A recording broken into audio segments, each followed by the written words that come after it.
What's up, everybody, and welcome back to Fireside Giants. I'm your host, Anthony Rivardo, joined by my co-host, Alex Wilson.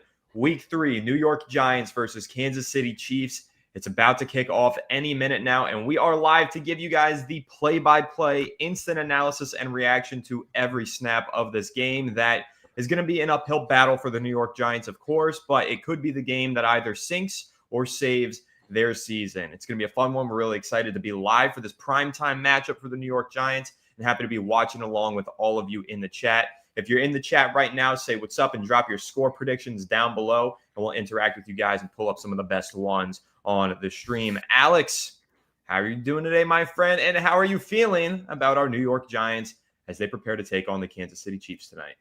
Doing pretty well, man. Yeah, like Christian's saying, ready for you to go to the bathroom and for me to get my freaking helmet on because we're gonna need all the good lucks. And Anthony, let me just remind everyone. A couple years ago, we did have a good luck charm. I think it might be time to take out good friend Tibosaurus Rex. He's back. A long-awaited debut for Tibosaurus Rex. It's been about a year and a half. We kept him out of the firing line last year, but today we need every ounce of luck we can get. So we're calling on the ancient omen of Tibosaurus Rex to help us get over the Kansas City Chiefs, who are struggling right now and a very beatable team, and obviously want to dive into how we can win this game. Yeah, I don't know how much time we have to really preview it because kickoff is any minute now. But before we do a little bit of previewing, I just want to give a big thank you here to Jacob for becoming a member of the channel. Really do appreciate that, guys. If you want to support the channel, becoming a member is one of the best ways to do so. But you can also just smash the like button and subscribe and ring the bell and do all of those things for free as well to support the channel. But those of you who are members, we thank you especially. So shout out to you, Jacob. But yeah, you're right, Alex. It's been a while. Tibosaurus Rex. Those who've been longtime viewers of the channel remember him during the 2022 playoff run. He was making appearances in all of those episodes, and now he's back, hopefully giving us a little bit of extra good luck powers as we head into this do-or-die matchup between the Giants and the Chiefs. But, okay, Alex, I'll let you give your take on how the Giants can win. What are your 3 keys to victory right before kickoff? My 3 keys to victory, I'd say, have to establish the run. You are not going to beat the Kansas City Chiefs in their run defense without, moving the ball strategically, picking up first downs, doing the little things right. You have to play a detailed game with them. Even though they've lost 2 straight, this is a team that could explode at any given week. I don't want to be the team that they suddenly figure it out against. The second thing is, got to play a complete football game, guys. Offense has to show up, defense has to show up, and special teams has to show up. We saw the Eagles do it today to the Rams. 2 in a row, blocked field goals, one of them to win the game. The Giants need some big special teams moments to build momentum. Obviously, the Giants haven't put together full team games in quite a while. That's really important. And the third thing, Shane Bowen, stop playing such pussy defense. Let's have some freaking fun out there. Let's rush the passer. Let's get guys after the football. Let's have some freaking fun. Play Giants branded defense. None of this hogwash. Do your freaking job. Those are my 3 keys. Definitely emphatic ones at that. Yes, big keys, especially the one with Shane Bowen doing your job. Listen, when you're looking at Shane Bowen and his defense, I do need to kind of push back against one narrative, though, Alex. I think that there are a lot of Giants fans who feel as though Shane Bowen is constantly sitting down in his own defense. The New York Giants still run man coverage at the 11th highest rate in the NFL. They run man coverage at an above average level. The problem is when they choose to run man versus zone coverage. That's always been my issue with Shane Bowen. I think that his scheme is very vanilla. He doesn't send enough blitzes and he doesn't get enough pressure on the quarterback throughout the course of the game. And then he also just doesn't seem to know how to manage the game relative to the clock. That's always been the problem for Shane Bowen. But I'll give you my 3 keys. Number 1, control the ground game. The New York Giants need to be able to run the football in this game. They have ran the football poorly in each of their first 2 matchups. Yeah, Cam Scatterby provided a spark last week with 45 rushing yards. 35 of those 45 rushing yards came after contact. He earned all of that yardage himself. The offensive line did not hold up. So, number 1, New York Giants run blocking needs to improve. Number 2, Shane Bowen, like I said, needs to be better situationally. And number 3, feed your best playmakers. Just get the ball into the hands of Malik Neighbors and Wan'Dale Robinson, and the Giants will have an opportunity. But back deep to return is Gunnar Olszewski and Devin Singletary. Harrison Butker of the Kansas City Chiefs is about to kick this thing off, and our play-by-play is kicking off with the game. Yes, sir. I'm excited. This is a big game for us. For both teams, honestly. Ooh, that Yep. was an interesting kick. That might Kick go out of is bounds. up and away, and it's fielded by Devin Singletary, who's across the 20 and across the 30 down at around the 31-yard line, and that will bring up the New York Giants starting offense featuring quarterback Russell Wilson. Yeah, interesting that Singletary returning that kick when Tyrone Tracy, they said, was going to be doing that mostly this week. Looks like they changed things up a little bit. But I'll tell you what, this is going to be a big game for the running backs. Tracy, Scadaboo really need some good running football. Need to open up the play action. The deep ball is going to be a big one for them today, obviously, as that is Russell Wilson's strength. And they have some additional help in that deep passing game with the blindside protector returning to the lineup. That is Andrew Thomas in there starting at left tackle, making his season debut. Russell Wilson's going to start off in the shotgun. Man in motion is Theo Johnson. It's 1st and 10 from the Giants' 31-yard line. Russ is changing the play at the line of scrimmage. And now he's bringing Wan'Dale Robinson in motion. Ball is snapped. Handoff is to Tracy, who falls forward for a gain of about a yard.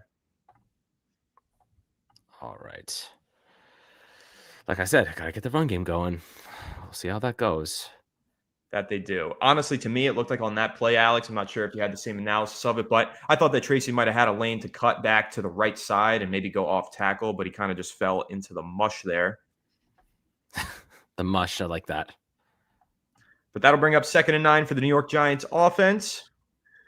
Once again in the shotgun, 2 tight ends in the backfield. Russ again changing the play. Takes the snap. Handoff is to Tracy. He's got a hole, and he spins forward for the 1st down. Rush of about 10 yards. Nice run there from Tyrone Tracy Jr. That's what I'm talking about. That's what we need. Move the chains incrementally, get those 1st downs, make the Chiefs defense watch. How many times have we seen the Giants defense run out of gas by the second half? You just need to punish them over and over again. Yeah, great block there from John Michael Schmitz and John Runyon of all people. That was great. Russ in the shotgun, 1st and 10, takes a snap. He's looking. He's under pressure. He's dumping to Tyrone Tracy Jr., who is down for a gain of about 4 or 5 yards. That's 3 touches in a row for Tyrone Tracy. Yes, it is. They're definitely, they heard us last week saying Cam Scadaboo might be RB1. They are changing that script already. Yeah, Scadaboo yet to see the field, but Tracy is the hot hand. And Mike Kafka did kind of indicate during his press conference this week that that's how the Giants offense is going to operate from now on, is by running the hot hand. But 2nd and 6, Russ is in the shotgun. Man in motion is Theo Johnson. Russ is going to hand it off again to Tracy, who makes a cut and falls forward for another New York Giants 1st down. I love the whole duo dynamic at running back. The Giants have 2 players that are very productive. It's going to keep both of them healthy for the long stretch and into future seasons. But obviously, like you said, hot hand, that's the critical word there. I think that he's going to, just roll with the guy that's being as most productive. Love to see Tracy starting this game really hot. Yeah, and I love to see the Giants establishing the running game, which is exactly what I said the key to victory was. So feeling good so far. Once again, the Giants have this 2 tight end personnel package. They're going to hand off to Tracy again. He's going to be met around the line of scrimmage and gain maybe a yard on that one. That'll bring up 2nd and long. Yep. I think today, obviously, every defense is going to be focusing on Malik Neighbors. Wan'Dale Robinson, once again, I could see him having a really big performance today. Obviously, first 2 weeks, he already, I think, ranked 6th in football over the first 2 weeks in yards. So, he's a guy that's going to get a lot of work. I do think that, this is a big season for him, contract year. Hopefully, he can keep up the momentum. Yep, sure do hope that. 2nd and 9, Darius Slayton is the man in motion. Russ is in the shotgun from the New York Giants 46-yard line. Russ is going to hand off to Cam Scadaboo. Oh, baby. Met, bounces off a tackle, turns the corner, and picks up a 1st down. Scadaboo! He's so good, man. Scadaboo is so good. What a way to just keep your balance. That's what he does best, though, right? His contact balance, elite. Runs into 2 defenders, bounces off of them. Yeah, I don't know how he wasn't tackled there. He bounced right off that defender. Love the way Cam Scadaboo plays. Great run there. Absolutely. And that'll bring up 1st and 10 for this Giants offense that is rolling. 5 carries for 35 yards on this drive. They are running the ball at will right now. Let's see if they can keep it going. 1st and 10 from the 35-yard line. Russ changing the play at the line of scrimmage. Play clock is running down. Barely gets the snap off. Hands to Scadaboo, who's met in the backfield. Not able to bounce off those tackles this time. He's gang tackled for a loss of about 2 yards. Look, I like the fact that they're just committing to the run, though. Keep doing that. Keep setting the tone. This is fine. You're going to get stuffed every now and then, but just keep moving the ball instrumentally, and then obviously opens up the passing game. Yeah, it looks like Russ might have checked into the run on that one. And I think he's done that several times. We'll see if he finds the coverage that he's looking for to make a throw soon.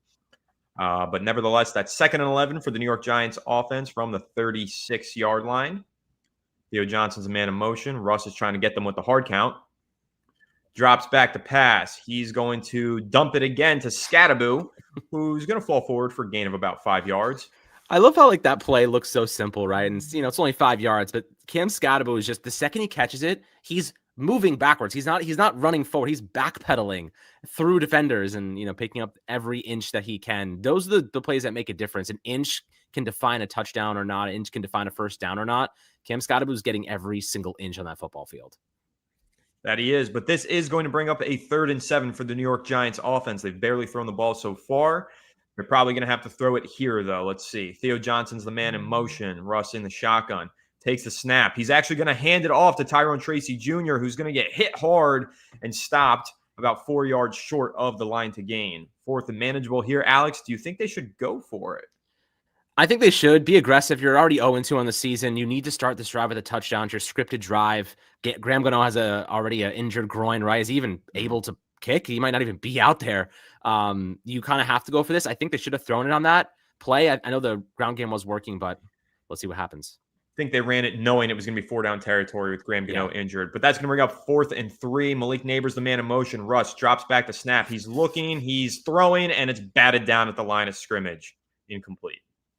Yeah, that's about a Giants first drive I've ever seen one. Get all the way down there. Great run game. Script was good just to get it batted down the line of scrimmage in a critical moment. It would have been a first down too. He had Tracy open. Yep. Interesting. They only targeted running backs. Even in the passing game there, they were only targeting the running backs the entire time. That Graham Gano injury is really bad because they probably can't kick field goals anything past 30 yards. He must have got hurt pre-game, which is crazy. How do you kick and practice all week long, all practice long, and then you get hurt in the 30 minutes leading up to the game? I know it might be a little chilly there, but dude, that is unacceptable. This has happened 2 years in a row. I like Graham Gano, but at this point in time, Anthony, that's really frustrating that he continues to become a liability pre-game, right before we're about to freaking play. Yeah, it's unbelievably frustrating. According to Tom Pelissero of NFL Network, kicker Graham Gano did suffer the groin injury pregame. It did happen during warmups, and he is now questionable to kick tonight. And after seeing the New York Giants go for it on 4th and 3 there, I think it's safe to assume he will not be kicking tonight. This is a massive blow for the New York Giants. This is going to change the way that they play the game, and it's going to kill certain drives like it just did. The New York Giants should have walked away from that drive with 3 points. They do not trust Jamie Gillen to walk up there and kick a deep field goal, and now they're going to be 0-0, handing the ball off to the Kansas City Chiefs offense, and now it's up for the New York Giants defense to make a big stop.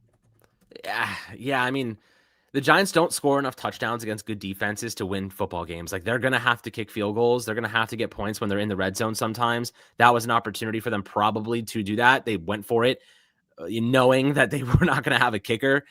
I just don't understand how this continues to happen. Last year happened twice where our kicker got hurt pregame and we had to use our punter. And, that's obviously the most annoying possible thing that can happen. Sometimes the kicker is the difference. A lot of times, Anthony, the kicker is the difference between winning and losing. Now we don't have a kicker, which basically puts us in the worst possible position because we can't score points on touchdowns oftentimes.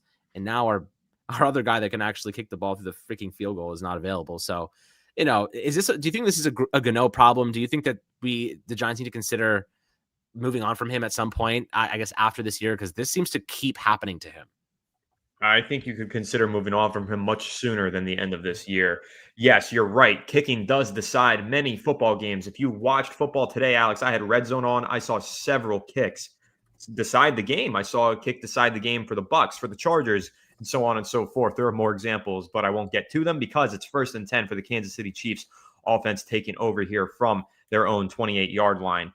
Play action. Patrick Mahomes on the rush, being chased by Brian Burns. He's going to stumble. He's going to break out of it, and he's going to pick up about 3 yards on the scramble. We'll take it. Burns is an impact player, man. He's looking really good this year. Really good. Yeah, looking like an all-pro player. And hey, Kayvon Thibodeau's looked like a Pro Bowl player, arguably. I would agree with that. The whole defensive line, I mean, Dexter Lawrence looked like his relative to his past. He looked pretty good last week. Had 4 pressures, I believe. Yeah, Dexter Lawrence has, I think, had a good season. He's just been double teamed a lot. But this is 2nd and 6. Chiefs play action once again. Going to check down to Isaiah Pacheco, who's going to be met by Drew Phillips and Bobby Okereke, who make the nice tackle there. That's going to bring up 3rd and about 5. I love seeing Drew Phillips on defense because the second he hits a ball carrier, that guy is not breaking out of his tackle. Like, he is one of the surest tacklers on this team, and in a defense that misses a hell of a lot of tackles. Seeing him get to the ball carrier first is always a good sign. Yeah. That's going to bring up 3rd and 3, though, for this Kansas City Chiefs offense, which has not been great on 3rd down so far this season. Patrick Mahomes in the shotgun. He's changing something at the line of scrimmage. Ball is snapped. Mahomes throws. It's going to be caught by Juju Smith-Schuster, and he picks up the 1st down. Deontay Banks in there. Those short passing, that's what Mahomes does best. Reads the field so well, reads the coverage so well. He's going to find those receivers if there's space. Yeah, it wasn't the best throw, was high, but Juju Smith-Schuster did make a great catch there. 1st and 10 for the Chiefs offense from their own 42-yard line. Mahomes is in the shotgun.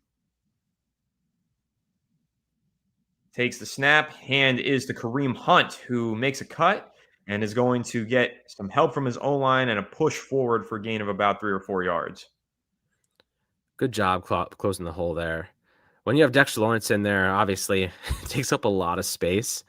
But we need someone else to step up alongside him, whether it's Roy Robertson-Harris or even Elijah Garcia, that elevated from the practice squad last week that had that big sack in overtime. He's a guy that I would keep an eye on if he gets some reps today. No doubt, for sure. Yeah, I don't think Raheem Nunez-Roches is playing either. Maybe he is, but he's not. He's inactive. Yeah. 2nd and 7, Mahomes drops back to pass under pressure, makes a throw. It is caught for a 1st down and then some. Holding on the right side. Somebody got tackled. I think it was Burns or Carter, but somebody got tackled. Yeah. Their left tackle literally tackled somebody. That's holding. Offense number 71. That's the rookie first-round pick, Simmons. Their left I saw tackle. it. I was like, oh, hell no. Yeah, he got a piece of Brian Burns and then some here. Actually put his hands to the face first and foremost and then held him. So double foul. Weird stance by him. He's a weird kind of technique. Brian Burns has taken advantage of some rookie offensive linemen so far this season. I think back to week 1 versus Josh Connerly and the Washington Commanders. Burns took advantage there. I expect him to do the same tonight. Yep. 2nd and 17, Mahomes drops back to throw. He's going to throw a no-look pass to Juju Smith-Schuster, who is across the 45, now breaking tackles across the 50 and picks up a 1st down. Atrocious tackling from the New York Giants defense. Yeah, I would like to say that just watch the Chiefs' right tackle. This is well known. It's like a literal false start every single time. Yeah. Yeah, no-look pass there from Patrick Mahomes. Seemed to move the defense. Pretty nice throw, but definitely saw some Giants defenders out of position due to that. Yeah, it's going to be the Juju Smith-Schuster show for them because they have nobody else. If it's going to be the Juju Smith-Schuster show, the Giants should be able to win this game. I know. Mahomes drops back. He's going deep for out of bounds and incomplete. The pass was intended for Tyquan Thornton. Yeah, that was a little bit out of bounds. I think the Giants just stop the top receiver. If you stop Juju, I don't think anybody else is really capable of taking over this game for the Chiefs, aside from, just Mahomes in general. Travis Kelce, obviously you have him there, but he's not the same Kelce that we've seen in past years. He is a much slower version at this point in his career. So just limit their passing game. You can stop this offense. 2nd and 10 for this Chiefs offense from the 47-yard line. Quick pass out to Hollywood Brown, and he's going to be wrestled out of bounds by Drew Phillips after a gain of about 7 yards. Yeah, the thing about the Chiefs is that they don't even really need a run game. They kind of have such a quick passing game that it kind of like is a de facto run game in some senses. They only pick up 2 or 3 yards at a clip, but they churn out first downs because of it. It's just they get the ball out so fast and they use the pre-snap motion so efficiently. They're going to cause a lot of problems for this defense that is quite vanilla. It's going to be hard for them to stop these quick throws. Yeah, 3rd and 2, and this is where Andy Reid is so special. Let's see what he dials up. Patrick Mahomes in the shotgun. He's got a man in motion. He takes a snap. He's going to hand it to Kareem Hunt, who's going to fall forward for a first down. A lot of Kareem Hunt so far. Yeah, the Chiefs really like Kareem Hunt. He's been there for a long time. Yeah. Well, he's been there and back, but he knows the system, and he's a pretty good runner. He's a tough runner. Like I wouldn't say he's nothing special. The guy he's a smart runner. He finds those pockets, picks up those first downs. He's a good receiver too. Yeah, definitely. Mahomes, 4 of 5 for 36 yards so far on this drive. 1st and 10 for the Kansas City Chiefs offense from the New York Giants 36-yard line. Mahomes is in the shotgun. He's going to move Thornton in motion. He's taking the snap, play action. He's dropping back to throw. He's looking long. He's checking down to Travis Kelce, and he's inaccurate. It's incomplete. 2nd and 10. Way too much time in the pocket, man. You can't give Mahomes that much time in the pocket. I know he missed that throw, but he had an open receiver. Nobody was even close to him. I got to see what happened here. Man, wide open. I don't know why Okereke is dropping that far back. It looked like he was supposed to be in that zone. He dropped way far back, but nevertheless, Mahomes gift wraps an incompletion for the New York Giants defense, but don't want to see them give that much space to Travis Kelce going forward. Yeah, not at all. 2nd and 10. Mahomes is in the shotgun, takes a snap, drops back the pass. He's going to throw deep and incomplete. Perfect coverage there from Tyler Nubin on Travis Kelce. Yeah, that's what I'm saying. Kelce doesn't have that speed he once did. Nubin locked him up. That ball was also quite far behind him, to be fair. But good coverage from Nubin. Like to see a good start from him, too, because he had a couple of really bad mistakes last week in terms of tackling. He's a good, strong safety. I think he's got a lot of upside playing that position kind of for the first time this year, moving into the box more often. But I really like him as a young player. I think he's going to be very good for us for a long time.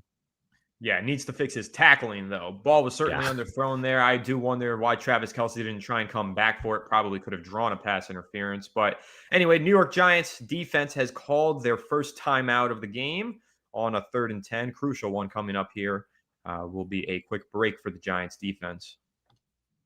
Absolutely. I mean, when you look just kind of at the Giants defense right now, I think that was a good idea to call a timeout, see what that first play was going to be for the Chiefs. 3rd and 10, man, the Giants got to get better on 3rd downs. They really struggle in these critical moments. This is a really big opportunity for them. Got to get off the field right here. Limit this to a field goal attempt.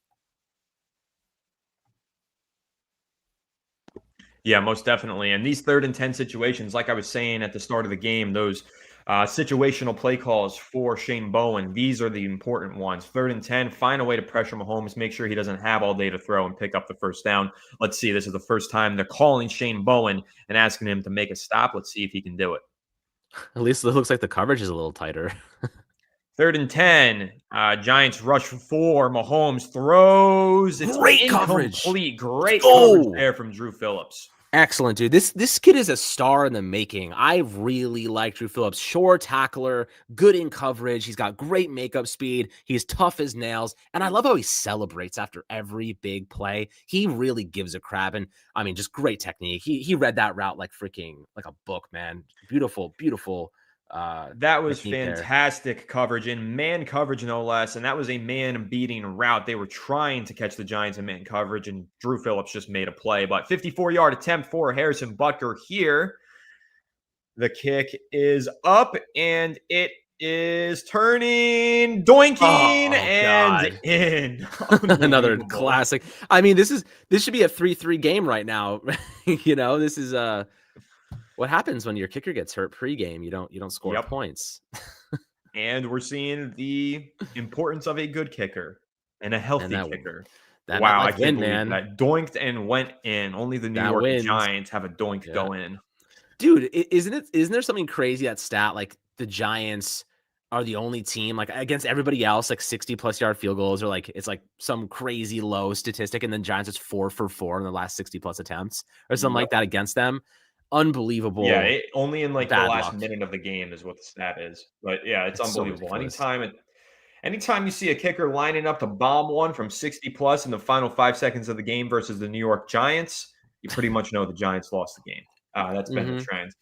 But anyway, guys, we are through 2 drives of this game. The Kansas City Chiefs have just taken the lead 3-0 here in the first quarter. But if you guys feel like Russell Wilson is going to lead a touchdown drive on this next one, drop a like for us and drop some predictions down below. Make sure that if you are enjoying this stream, regardless of whether or not the New York Giants score, that you do drop a like. And you may not know this, but a lot of you probably are watching while not being subscribed. We get a lot of viewers of this channel who aren't subscribed, but seemingly do tune in to every stream. So double check that you are subscribed. And if you're not, hit the subscription button and even ring the bell so you get notified every time we do go live. Plenty of great content daily coming out here on Fireside Giants for you all. Appreciate everybody tuning in for today's play-by-play.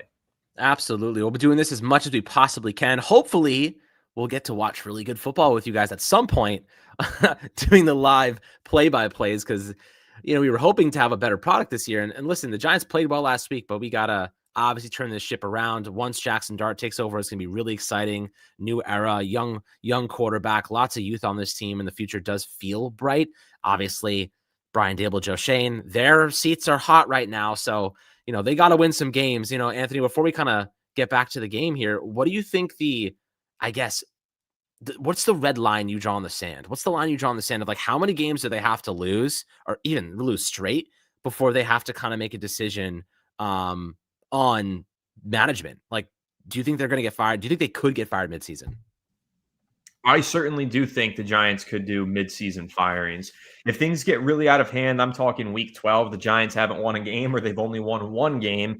I think there's absolutely a strong likelihood that the Giants would fire Brian Dable. And I think the benefit to firing Brian Dable midseason, if you know you're going to fire him, and I mean, if the Giants, it's a foregone conclusion by the end of the year, even if the season ends, they're certain that they're going to fire Dable. The reason you do it midseason is because the Giants have a highly sought after coordinator who's had several head coaching interviews, and the Giants would be committing malpractice if they didn't give Mike Kafka a chance to audition for the job if they knew that they were going to fire Brian Dable anyway. So that's the idea. But Devin Singletary on the return here out to the 35-yard line.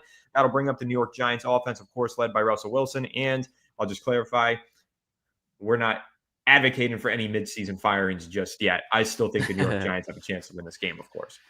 Like I said in the pregame, need to play a complete game, though. Need to score points, need to play good defense, need to have good special teams. Unfortunately, one of our most important special teams players got hurt kicking in the warmups. So there goes that part of the game plan.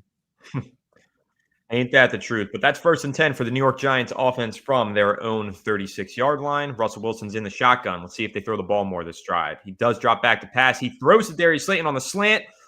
Shoestring tackle there.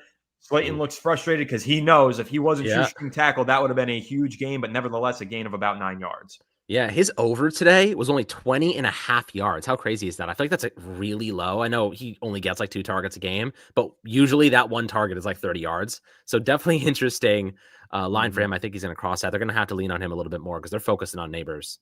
Yeah, 2nd and inches here for the New York Giants offense. Russ still in the shotgun. Tyrone Tracy Jr. is his running back. Russ is going to hand to Tyrone Tracy, who makes a cut and falls forward for a gain of about 4 yards, and that's a New York Giants first down. Sometimes I wonder why the Giants don't bounce it outside more often. I feel like there is space out there, and they tend to just run it up the gut and take the yard or two they can get. I don't know. Scatterboo does it, though. I do like that Scatterboo tries to bounce it outside and tries to get some extra yardage when he gets hit on first contact. Tracy sometimes just takes that hit and goes down. Just maybe play style differences. Yeah, I actually felt like Tracy did cut that one outside of the original hole, but I would have to see it from the all-22 angle. Nevertheless, 1st and 10 for the New York Giants offense from their own 49-yard line. Mondale Robinson in the backfield and now in motion. Handoff is to Tracy.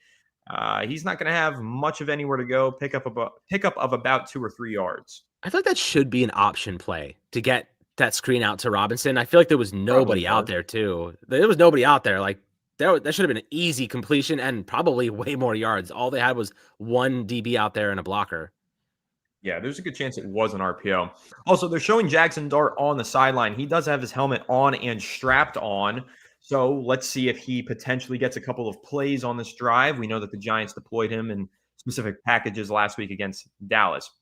2nd and 8 for the New York Giants offense from the 49-yard line. Russ drops back to throw, checks down to Tyrone Tracy Jr. He's got some space. He's hit by 2 guys, and he's Oof, out of ooh. bounds and injured, Uh-oh. grabbing That right around arm. his arm or shoulder. He took a shot there. Yeah, it might be a stinger. Hopefully nothing too bad. But yeah, he took a His big arm shot. went a little limp there. He took a big shot, worried about a potential dislocation of the shoulder. Hopefully it's I nothing think, serious though for yeah, Tyron. maybe it's, I mean, he definitely was pointing at either. I mean, that was a tough hit to take. I'm not going to pretend like I know what happened there, but arm injury is about all I got for you. But just to rewind a second, you're talking about Jackson Dart. The one thing I noticed that he was doing is he was calling the plays in addition to Russell Wilson. So it seems like he's working with somebody just to relay information, go through the motions, prepare for that moment. Yeah, I don't think he was calling the plays. I think that he was listening in on the plays that were being called and just getting a sense of how they're being called. I don't think he was calling Yeah, them. no, yeah. I'm saying like he was talking, he was reading it off, like he was reading off the play. I could see his mouth moving. Like maybe he was Oh, just you're like saying calling reenacting. it to the air? Yeah, Okay, I yeah, got yeah, yeah. Not actually calling the plays. I meant more like he was just yeah. reenacting it, so that way he was like doing it with the right tone, maybe like just trying to say it correctly so everyone was on the same page. Just like preparation stuff, not actually telling Yeah. Russell Wilson what to do. That would be hilarious though if he was. Backup quarterback as the Yeah. new offensive coordinator. No, yeah, I do see what you were saying though. He definitely seemed to be going through the motions as if he were receiving the plays. Yeah, well, I guess we're going to see a lot more Cam Scatterbo now with Tyrone Tracy having that. I guess it was a right arm injury. I mean, what are the options? It was either a stinger. I mean, I don't think it was collarbone because it was up here. It was kind of like holding his shoulder. So I guess it could be like an AC joint. Could be, like you said, Could be dislocation. Could be a collarbone. It, stinger. it really could be Could anything. be, Not much of a point in speculating. We'll probably get yeah, an update soon from them. for sure. All I know is that I hope it's nothing serious. I really like Tyrone Tracy Jr., love the way that he plays and want to see him out there. But you are right. This is going to turn into the Cam Scatterbo show. But since we are in commercial break, Alex, we did get a super chat a few minutes ago from Sam, longtime viewer of the channel. Sam, thank you so much. Just saying, evening, guys. Good evening, Sam. Hope you are having fun listening to the play-by-play and enjoying the game. Really hoping we can get a New York Giants win. Yeah, appreciate you, Sam. Really, really appreciate the donation as we get through this game together, win or lose. Hopefully win. I really think the Giants, listen, last week's game against the Cowboys, we saw that Cowboys defense. And it was no bueno today against the Chicago Bears. Not many defenses are going to be as bad as theirs. We're going to have to find ways to move the football and score touchdowns, not field goals, especially today without our kicker. Yeah. Also, they just showed Tyrone Tracy Jr. walking off the field. That shoulder looked dislocated. Did not Oof. look good there. I do not anticipate he'll be able to return for this game. So we are probably going to get the Cam Scatterbo show moving forward for the rest of this game. But prayers up for Tyrone Tracy Jr. Yeah, he looks in pain for sure. He's holding that. Let's see it. Ooh, yeah, that definitely, the angle that it got hit definitely looked like it got like pulled down in a way. Yep. 3rd and 5 for the Giants offense. Scatterbo is in the backfield. Russ, high snap, drops back to pass. Screen to Scatterbo, who cannot break free. Couple tacklers there. Block was missed. I think John Michael Schmitz was unsurprisingly on the floor, missing his assignment. 4th down for the New York Giants offense and a likely punt on the way. Yeah, and Scott was saying that he maybe got his face mask pulled, but he's a rookie. He's not going to get that call. That was definitely a face mask. Yeah, definitely a face mask. Should have been called. Tough to Giants see in real offense time. staying out there on 4th and 6 at about the midfield line. Ooh, this is it. This is a ballsy call this early in the game. I don't know if I like this. Maybe they're just trying to hard count it. Let's see. I don't think so. He looks like Yeah, he's it taking. Oh, seems maybe you're like right. it. Seems like it. I was gonna say I don't know about this. Even if they got this, it would be 4th and 1 on the 41-yard line. Still a risky play. Well, yeah. Giants are going to take the delay of game, back up 5 yards, and bring out Jamie Gillen to punt. Let's see if Jamie Gillen can be any better because he's been terrible so far this season, hasn't he, Alex? Man, how many players can we say that about? He's been terrible this season. That is a crazy face mask. Holy crap. Just seeing the rewind there. Yeah, they got to call that stuff, man. I know he's a rookie, but that's, we don't get those calls, man. The Eagles get those calls. Tell you, they don't get flagged for push false starts ever. Wish we got some calls every now and then. It'd be nice if we could get some calls. Anyway, 4th and 6. Jamie Gillen back to punt. Punt is up in the air. It's a high one. It's a floater. And it's got a lot of Oh, backspin why? that the Why do Giants our didn't kicks go want. backward, man? Dude, you're trying to. This guy pinned it inside the 20. Like, Brian we love Dable it. pissed off seemingly at Jamie Gillen. I don't blame him, or maybe he's pissed at the Like, refs. I don't know what's going on. Dable's always pissed, but you know what? I'm pissed too. that's a great punt if it lands on the 1. It's not a great punt if it lands on the 15 and it starts rolling backward. This guy, Jamie Gillen, has no leg. I swear every time he punts, it's about 15 yards short of the target. They call him the Scottish Hammer, and I don't know why, because that dude's leg is a noodle. Honestly, if he has another touchback in this game, I think we should beat him with hammers. Show him what the real Scottish hammer means. That's crazy, bro. I'm sick and tired of Jamie Gillen and Graham Gano. Our special team Dude, sucks, and the New York Giants did dude. nothing to improve it. And that's Garbage. wholly on the general manager, Joe Shane, because if you would have asked me going into the offseason how bad is Jamie Gillen, I would have told you that he should be beaten with Scottish hammers. So anyway, 1st and 10 for the Kansas City Chiefs offense from their own 19-yard line. Handoff is to Kareem Hunt and falls forward for a gain of about 3 yards. Jamie Gillen, man. Yeah, the Giants employ players way past. So the thing is, they get rid of their players in their prime. They trade them. They let them go in free agency. And then when it comes to players that actually blow, they give them extensions. Like James Hudson gets a $12 million deal. Jamie Gillen is still on this roster. We trade away Xavier McKinney. We trade, obviously let Saquon go. How many players we extend other guys? This team doesn't know how to evaluate their own talent. Like, that's the problem, Anthony, half the time is like, how do we expect them to make the proper moves in the draft or free agency or trades when they can barely evaluate the guys already on the team that they get to see every single day? That's a big concern for me. I think from a coaching perspective, they really struggle to maximize players that do have talent on this roster. I mean, the fact that we're seeing Wandale have the season he's had so far in year 4 is quite disappointing. Yeah, I agree with you. But I mean, you just said it right there, though. They extended Jamie Gillen. It's not even like they picked him up in free agency. They extended him. Like they were pleased with his performance and gave him more money. That should tell you everything you need to know about the Giants' personal scouting. And we can, of course, have conversations about other players around the league who are having success elsewhere, and the New York Giants' inability to scout that talent. They have a real problem scouting internal talent. That's for sure. Really bad problem. I don't really know how, if I'm John Mara and I'm looking at this team and there's talent on this roster and the coaching staff isn't maximizing it, and the players I am spending 12 mil of my check, of my book, my revenue stream is going to James Hudson. Like, come on, man. What are we doing here? Like, I'd be really pissed if I was John Mara. This is the type of player. If I had to watch him and I was in Mara's seat, I'd be livid. I'd be like, Joe, you better email me all the info you had on this player and why the hell you gave him so much money, because I don't see it, buddy. I don't see it. The failure to allocate resources efficiently and actually sign the right pieces to the puzzle, I don't see that very often. And the coaching staff obviously can't maximize the players we do have. So, hopefully we'll get a better performance in the second half. The first drive looked really good, Anthony. Everything since then has been downhill. Yeah, and you know why the first drive I think looked good is because the Giants were able to set the tone on the ground and run the football well. You had Tyrone Tracy Jr. take 7 carries in that first quarter for 29 yards with a long run of 10, 4.1 average. That's really impressive. But now the Giants don't have Tyrone Tracy Jr. It's going to be the Cam Scatterboo show going forward.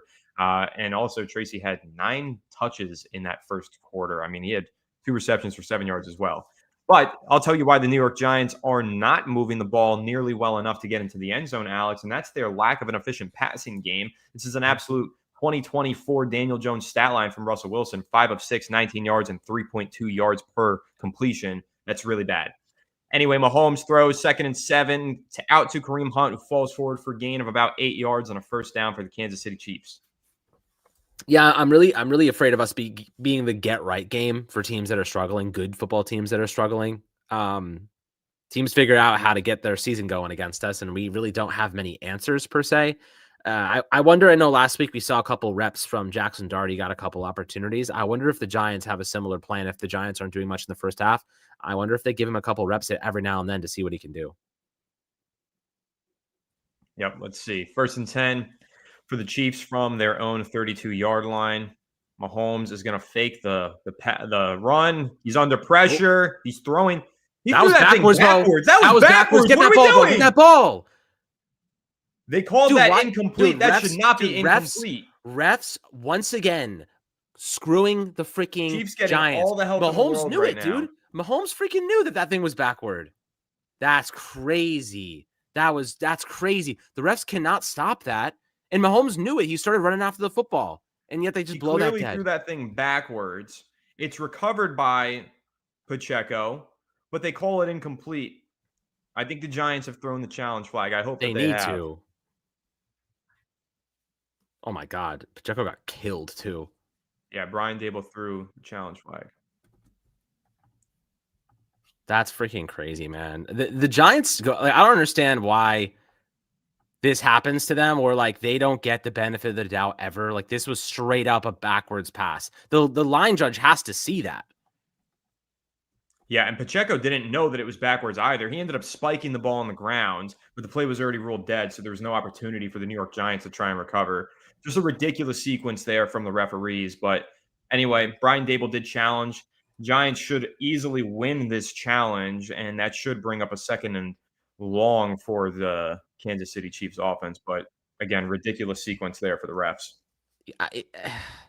I really don't understand it. Like that was blatantly backwards. And so here's the thing about that play. Like they were like kind of trying to slap it out of the offensive lineman's hands, bro. You need to get that freaking ball. This Giants players sometimes play like they don't care. They don't know what's going on. Rip that freaking ball from that guy. If he gets that ball and they challenge that might be the Giants football. I guess they called it dead beforehand, but again, that's on the refs. They need to not freaking call plays dead. That's already like really disappointing. It's extremely disappointing. Backwards pass there from the Kansas City Chiefs gets called as an incompletion. And, of course, on third down on the last drive, Cam Scatterbo face mask, no call there. And then Pacheco, technically there's a penalty there too because Pacheco throws it forward. That's also true. Insane. Oh, my God. Classic. Screwing us at home, screwing us on the road. Here's some stats on the officiating crew for tonight's game, Alex. Oh, God. Home teams are just 33, 47, and 2 against the spread in referee Land Clark's career. That's a 41% win rate. Let's see. What was the big one that I had on here? Land Clark, currently number 1 for calling roughing the passer penalties. Jesus. We know Patrick Mahomes knows how to get those roughing the passer penalties. One of the things I'm a little bit concerned about here is like they challenge this play, but they're not going to get anything out of it. Like they didn't get a turnover. The ball is just going to be dead exactly where Pacheco. They'll like the challenge will succeed. Yeah, it's a loss of about 6 yards though. But it's a loss anyway. They ruled it a loss, like a incomplete pass. My bad. Okay, so yeah, they'll get. Yeah, they ruled it incomplete. If they rule it a fumble, which it was, they'll lose about 6 or 7 yards. Okay, that makes sense. Need that though. We need every freaking yard we can get. Although teams tend to be better on third and long against us. Giants have won the challenge. Also, shout out to Kayvon Thibodeau for a great pressure on that play. Yeah. Good player so far this year. He's really coming into his own. Absolutely. But that brings up 2nd and 18 for the Kansas City Chiefs offense. So definitely a worthwhile challenge. Definitely. All right. Mahomes is in the shotgun from his own 24-yard line. 2nd and 18. Empty backfield for the Chiefs offense. Patrick is changing something to the line of scrimmage. Drops back to pass. He's going to look deep. He's going to scramble up. He's going to throw on the run and complete a pass. Dude. Gain of about 12 yards across the middle of the field. Flag on the play. Dude, something about other teams. Yeah, on the Giants. Something about other teams and us in 2nd and long and 3rd and long situations. They suddenly turn into unstoppable forces. I don't really understand. We can't get off the field when we have advantage. It's crazy. What's the hold on? Andrew Phillips tackling. Legal contact on Drew Phillips. He was engaged in contact with, I believe that's Noah Gray, well past 5 yards of line of scrimmage. So, is that an automatic first down? I believe so. Yes, it is. Free yards, free first downs. We give them out free of charge, charity. Yep. 1st and 10 for the Kansas City Chiefs offense. Mahomes under center from their own 29-yard line. And the round is to number 81, who's out and he's running. He's gaining about 8 yards. 2nd and short coming up. You can already just feel this game slipping away from Brian Table. My apologies. He actually did pick up 10 yards. That's 1st and 10. So, that was moving. weird. Yeah, man. It's going to be we'll see how this goes, but it looks like, the Giants defense is going to get grounded, and obviously they're going to get gassed if they keep playing as much as the offense got to move the football at least a little bit. Mm-hmm. Mahomes drops back to pass on 1st and 10. He's scrambling. He's under pressure. He's breaking out of the grasp. He's throwing on the run to a wide open Juju Smith-Schuster for a huge gain down to the 31-yard line of the Giants. That's Mahomes, man. He's going to frustrate you like this. This is what he does. But you got to finish these plays. Like, you just can't get to him. He's just so slippery in the pocket, man. Yeah, that was vintage Mahomes dropping back, looking deep, evading one rusher, evading two rushers, evading a third, and making a throw with a man in his face. Held onto the ball for nearly 7 seconds before delivering that pass. 1st and 10 for the Chiefs from the 33-yard line. Mahomes drops back to throw. Once again, escaping the pressure, rolling right towards the sideline. He's going to run out of bounds for a gain of about 1, maybe none.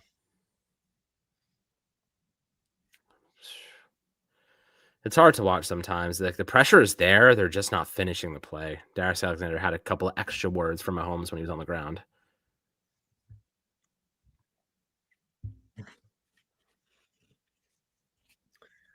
Second and 9 for the Chiefs offense. Mahomes is walking over to the huddle after getting his shoulder pads stuffed back in his jersey. Kayvon's looked good so far today, though. I'll give him credit. He's been in the backfield. Yeah, him and Burns. Mahomes is going to play action pass. He's looking for the screen. It's caught by Travis Kelce, but he's tackled well behind the line of scrimmage by Tyler Newman. I'm sorry, that was Noah Gray, but big tackle for loss there from Tyler Newman. Yeah, really nice play there. Pressure was there. They got in his face. I liked how Kayvon got in the throwing lane. Really, that's really important. Yeah, forced Mahomes to throw that sidearm low. Had to hold it an extra second, which is why Tyler Newman was able to get there. But that's going to bring up 3rd and 12. And once again, Giants need to get a stop on these 3rd and 10+ situations. They've been struggling to do so through the first couple games of the season. 3rd and 12 for the Chiefs offense. Let's see if the Giants can get a stop. Carter and Kayvon, Burns in the middle. Mahomes drops back to pass. He's going to once again move around, scramble, and he picks up the 1st down. However, there is a flag on the play. This is ridiculous. This should be a holding. This should be coming back. Yeah, holding. It's going to come back. Yeah. But even still, I just don't understand. Every time it's like 3rd and 10+, the Giants somehow mess it up. I know. Oh, not a holding, illegal formation. Yes. Interesting. That'll bring up 3rd and 17 for the Kansas City Chiefs. We'll take it, man. That legal formation wasn't the difference between Mahomes picking it up and not. So I'll tell you what, the Giants got to tackle, man. They got to get him. They got to catch this man. He's so elusive. That penalty is actually exactly what you mentioned earlier. Jawan Taylor is often not on the line of scrimmage. You mentioned that on the first drive. But anyway, 45-yard line is where the Kansas City Chiefs have the ball. Please. 3rd and 17. Please don't convert this 1st down. Holmes drops back to pass. He throws it quick to Noah Gray, who falls forward for a gain of about 10 yards. That's going to bring up 4th and long. Field goal range. Just trying to get in the middle of the field. A dump to get into field goal range. Exactly. Giants, once again, though, rushed 4 on 3rd and 10+. They were content with allowing Mahomes to take the easy pass, and I don't understand why. Yeah, I mean, basically, why is the Giants are giving him up? I mean, listen, this is a Giants defense that is going to basically bend and not break today is the sentiment. They just can't survive this without them scoring points. They have to score some freaking points. They have to get on the board. Kick is up and is good by Harrison Butker from 48 yards deep. That's 6-0 for the Kansas City Chiefs with 9:48 remaining in the second quarter. Yeah. You don't even need to call that. We know it's all going to be good. I don't know. But like I said, like this has to be a game where the Giants score points. Otherwise, they're going to lose on field goals. Look, Chiefs kick 15 field goals. Giants will score touchdowns. Doesn't matter. They're not going to be able to kick any field goals without Graham Gano. I don't know, man. Who's got to step up for you? Who's the player that I mean, so far Andrew Thomas is he playing? I honestly didn't even look to make sure Thomas is playing. He's looked fine. I think the pass protection has been fine, but the Giants are just running that really quick passing game. They're not even allowing Russell Wilson to drop back and throw. Who needs to step up is Russell Wilson. They've got him running that same offense that they had in week 1 versus Washington, where every pass was at the line of scrimmage. It's the exact same offense the Giants ran to a failure last year with Daniel Jones. Cut it out. Throw the ball deep. Play to your players' strengths. Target Malik Neighbors. Malik Neighbors does not have a target, and we are 5 minutes into the second quarter. The offense, once again, the problem for the New York Giants. It's infuriating. It's unbelievably frustrating. Week in and week out, they make the same stupid mistakes. Have Russell Wilson throw the ball to Malik Neighbors, for God's sake. That's how you're going to win this football game, and that's why the Giants are losing, is because they literally have not done that once just yet. Yeah. I mean, listen, the thing about Neighbors is that he's best when you give him a chance to, utilize his unbelievable ball skills when the ball's in the air, positioning his body, getting into an advantageous position. If they can get him into single coverage, I don't care how close the coverage is, throw that man the ball and let him do the rest of the work. That's ultimately what Neighbors is all about. He will do the rest of the work. Just get him the ball and don't throw a pass that's in double coverage. That's kind of the be all here. But obviously, we saw a lot of downfield centric plays last week against the Cowboys. The Chiefs are not going to let that happen. They're going to keep everything in front of them.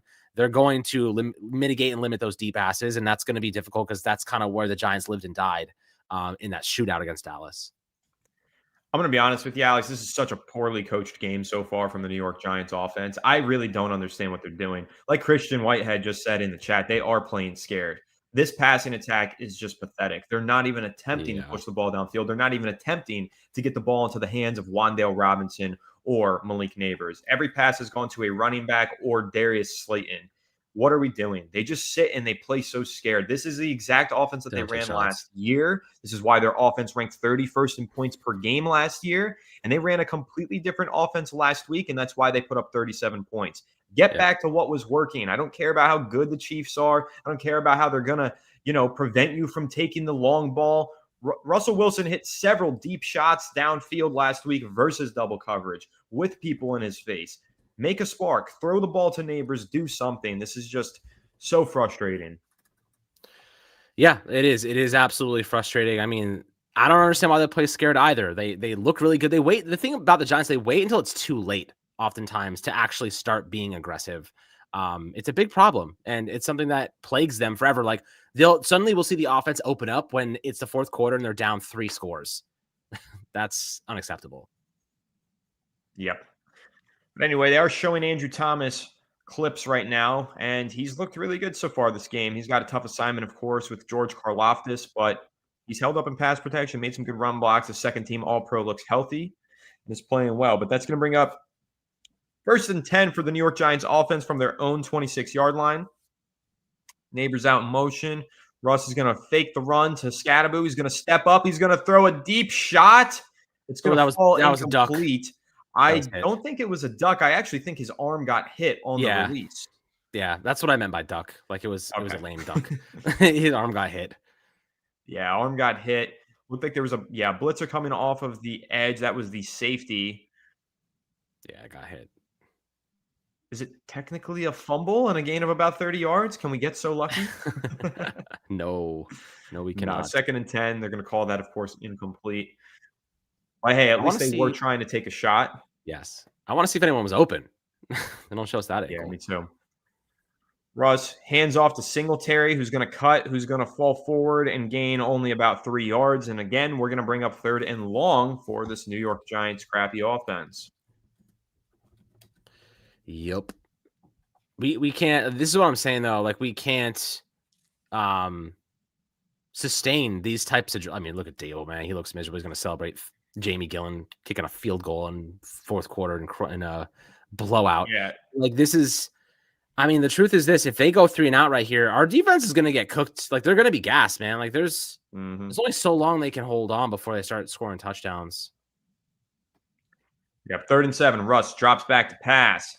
Got all day in the world. He's going deep. Intercepted. Threw it into double coverage for Wan'Dale Robinson. What was The that? Chiefs are making a return. They are across the 50 and out of bounds. That's going to bring up the Kansas City Chiefs offense in very advantageous field positioning. What the hell was that? What the hell was that? What was that? What exactly is Russell Wilson doing? It was 3rd and 6? Double coverage to our smallest receiver? Freaking embarrassing, man. It's just freaking embarrassing. I mean, Russ looking like he did last week going into this week now and doing that. What a freaking embarrassment. I mean, it's a terrible throw. I don't know what Russ saw there. I don't know what he was thinking. But at the same time, Alex, I got to say this as your background just mysteriously disappeared. I need to say this. The Giants play calling makes it really tough for a quarterback to get into a rhythm. He hasn't thrown the ball deep all game, and now they're just calling shots for him to throw because they realize they haven't called any just yet. I don't like the play calling. I don't like the throw. I just think this whole offense looks broken and disgusting. Yep. I mean, listen, that throw alone is like, all right, maybe we do have to turn to Jackson Dart at this point.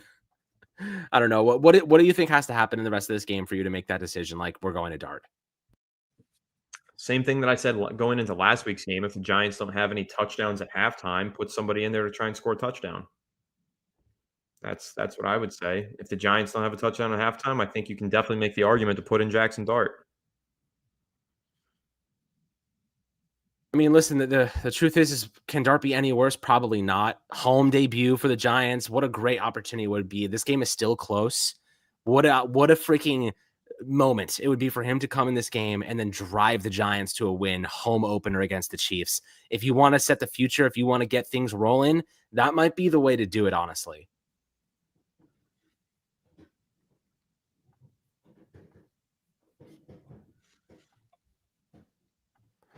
We're going to see, my friend. We're going to see. What do you guys think? Do you guys think that we should be starting Jackson Dart in the second half if they don't look any better in the first half? How do you guys feel about this right now? Because I don't know, man. I really look, if Dart looks bad, at least you have something to learn from. At least you can kind of sit there and digest that film, and you can actually, use that as a learning experience. But I mean, right now, I kind of feel like, what do you have to lose? What do you have to lose if they don't get anything going here with Russ? I mean, that throw right there to Wan'Dale, what are we doing? Like, what's the purpose for that? Like, it was 3rd and 6. You didn't need to do that. They didn't need to do that, but also that was kind of somewhat the play calling. I hated the play calling all game, but obviously a terrible decision. Can't exonerate Russell Wilson for that one. But guys, yeah, if you do want to see Jackson Dart play in this game, make sure to smash the like button. Maybe that'll put some good vibes in the air. Maybe you'll get your wish. Who knows? I have to put the helmet on, bro. I don't want to because that thing is uncomfortable. But next time if Jackson Dart gets in the game, I'm putting the damn helmet on because why the hell not? I mean, to be fair, why not just put him in for a drive? You don't have to put him in for the rest of the game. Put him in for a drive. Just see if there's anything. Put him in for a drive. You're going to keep him in, I think. But anyway, on 1st and 10, the Chiefs did hand to Isaiah Pacheco, who gained about 8 or 9 yards there. It'll bring up 2nd and short for the Chiefs from inside the New York Giants 45. Yeah, here comes the collapse. We've seen this story 100 times before.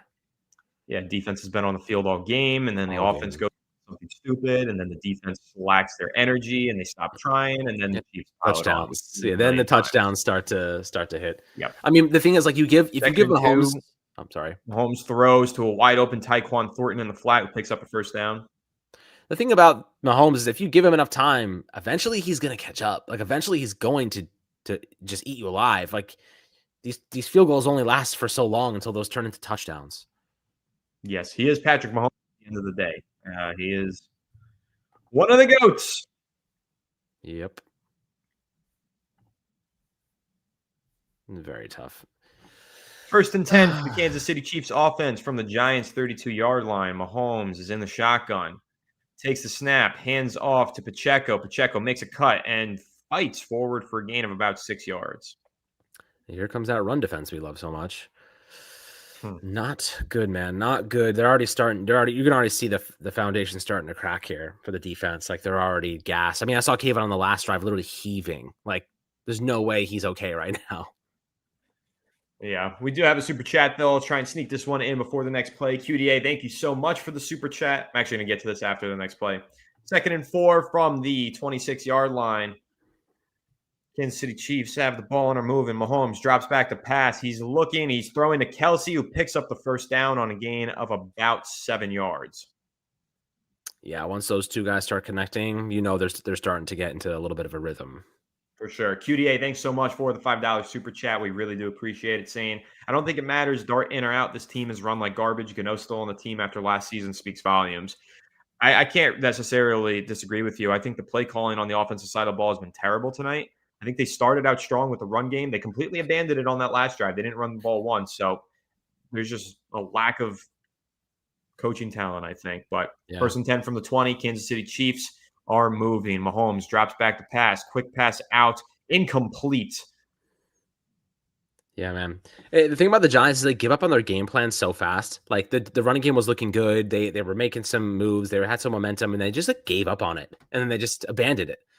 It's like their game plan lasts about a quarter most of the time until they suddenly feel like they're starting to fall behind or they're like losing momentum, and then they just blow it all up and start doing random things that make no sense. And that's why we see very little discipline, very little consistency from this team. They abandon everything they want to do so fast. Yep. And 2nd and 10 from the 20-yard line for the Kansas City Chiefs offense. Mahomes, quick swing pass out to Travis Kelsey, who's tackled for a loss of about 2 yards. Great play there by, once again, Drew Phillips. Yeah, he had that one penalty earlier, but man, that guy, when it comes to tackling, he's not going to miss a lot of them. Wraps up those big guys pretty well. Especially, like, his form is good, though. You notice a lot of the DBs for the Giants, they tackle high on these bigger guys, but Drew Phillips goes for the legs. Like, he wraps them up, he waits for help, and it makes a big difference. Just a general technique. True that. Giants had Abdul Carter lined up as the inside linebacker on the blitz there. 3rd and 12 for the Chiefs offense. Giants need a stop here. Bad. Chiefs at the Giants 22-yard line. Mahomes is dropping back to throw. He's got time. He throws high and incomplete. Deontay Banks in coverage on Juju Smith-Schuster. 4th and 12 coming up for the Chiefs offense. Yeah, that pass looked like it was deflected too. So nice job for Banks to stay alive in that. And maybe could have made a play on the ball, but we'll take what we can get out of him when he's in coverage. That was good sticky coverage. And Harrison Butker, we're going to make this 9-0. Giants need to get points on the board. They need to. They need points, but they need touchdowns, especially. Yep. And you have to keep in mind here, Alex, Chiefs are getting the ball after halftime, so the Giants absolutely need points here. Yep. So Harrison Butker lining up to kick a 40-yard field goal attempt. Kick is up, and it is no good. This is a one-score game, baby. One possession game. Oh, dude, give us a lifeline. But the Giants don't capitalize on lifelines. That's the problem. See, like Burns, I love the energy, dude. I love it. It's amazing. But like that energy lasts only a couple of drives for the Giants. Like they need to put points on the board. Like they got to get some momentum. They got to give their defense a reason to stay in this game. That's honestly a lot of the times, when it comes to the Giants, like they got to give their defense some fight. Like they fight, they bend, they try not to break, and they usually last quite a long time, to be fair. Aside from last week against Washington, they gave him a chance to get back in the game.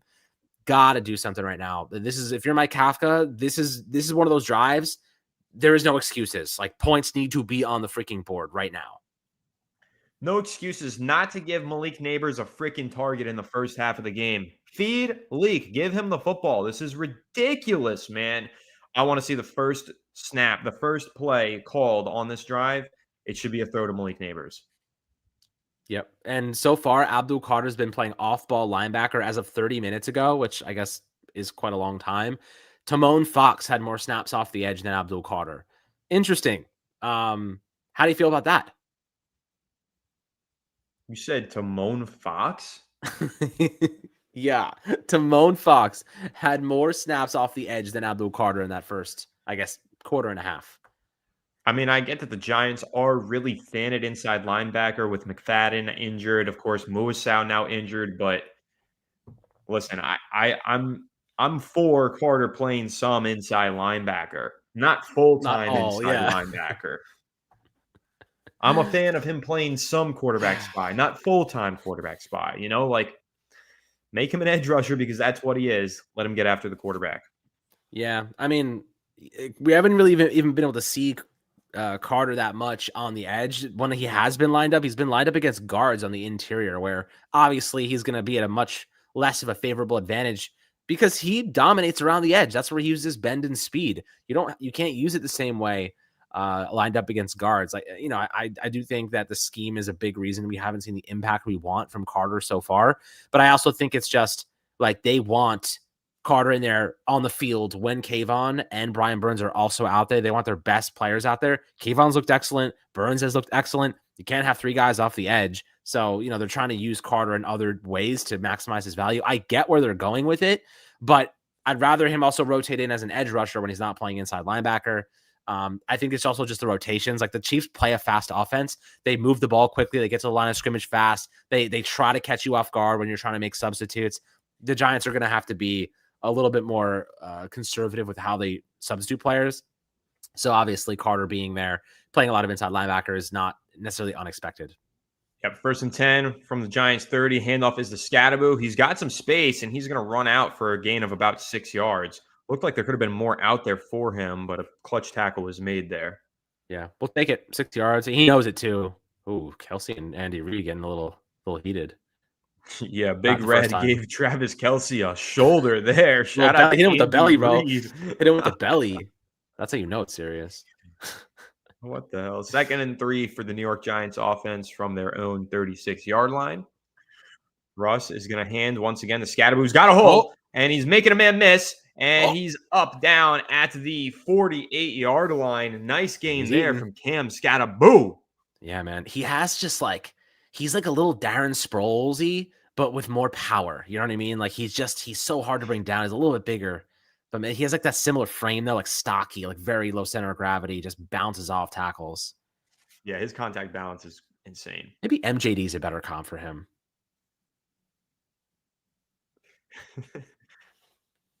I don't know about it. MJD was really good. No, I'm not saying like they're the same. Yeah, of course. If he gives an MJD career, we're very happy. 1st and 10, Russ drops back to pass. He's going to throw. Darius Slayton catches, falls down, gets up, gains about 4 or 5 yards. Yeah, Russ is not looking downfield. He looks like it's weird because last week he looked like he wasn't jittery at all, and this week he looks like he's dropping his eyes super fast.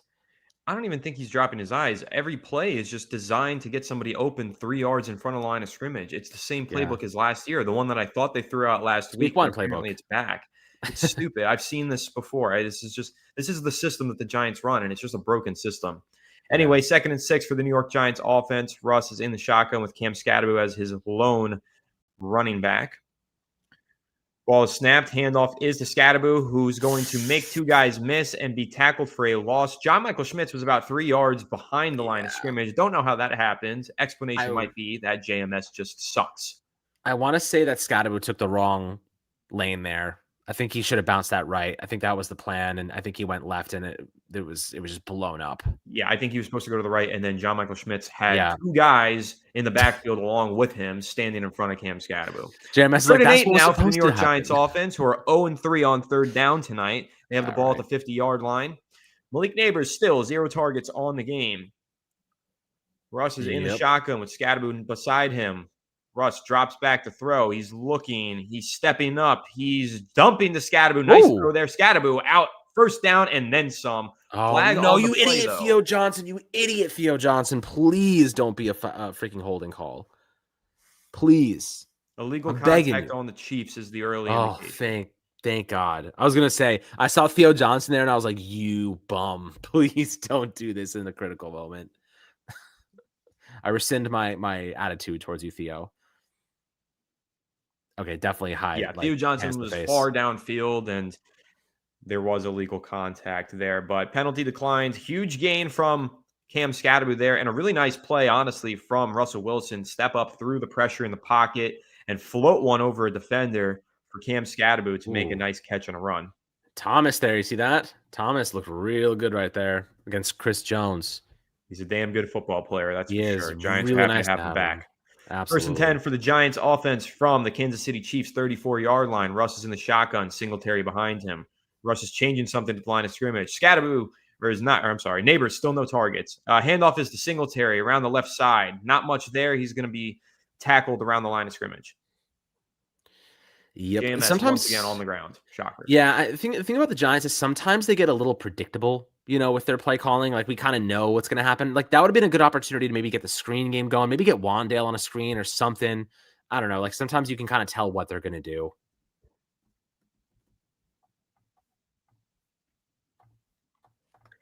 Yeah, it would have been a nice time to get the ball to Malik Neighbors. I'm going to keep saying it until they freaking do it.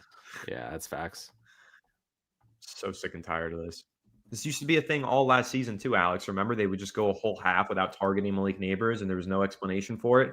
I watch all these teams around the league. I'll turn on Red Zone and I'll watch these WR1s Forcing across the targets. league get peppered. Yeah, even when it's not there, they get thrown the ball and they make plays because they're talented and they are the number one receiver. Yeah. The Giants don't do that. I even saw the Eagles are like allergic to throwing the football downfield right now. They're still forcing passes to A.J. Brown and letting him make plays.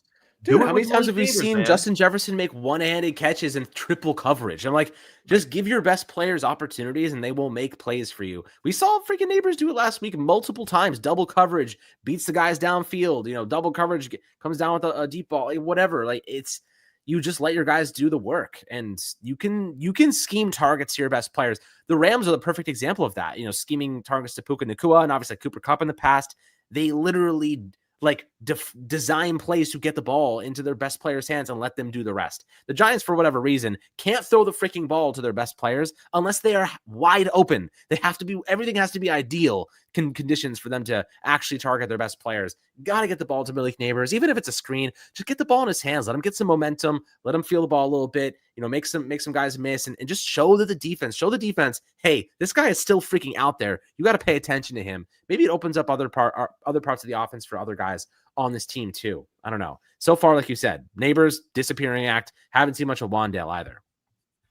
Yeah, I wouldn't even call Neighbors the disappearing act. I'm sure he's getting open. The Giants just aren't running plays for him, and I don't even think Russ has looked his way just yet. So it's more of an issue with the Giants' offensive play calling in my mind, and Neighbors, I'm just waiting for him to get his opportunity because I know he'll make most of it.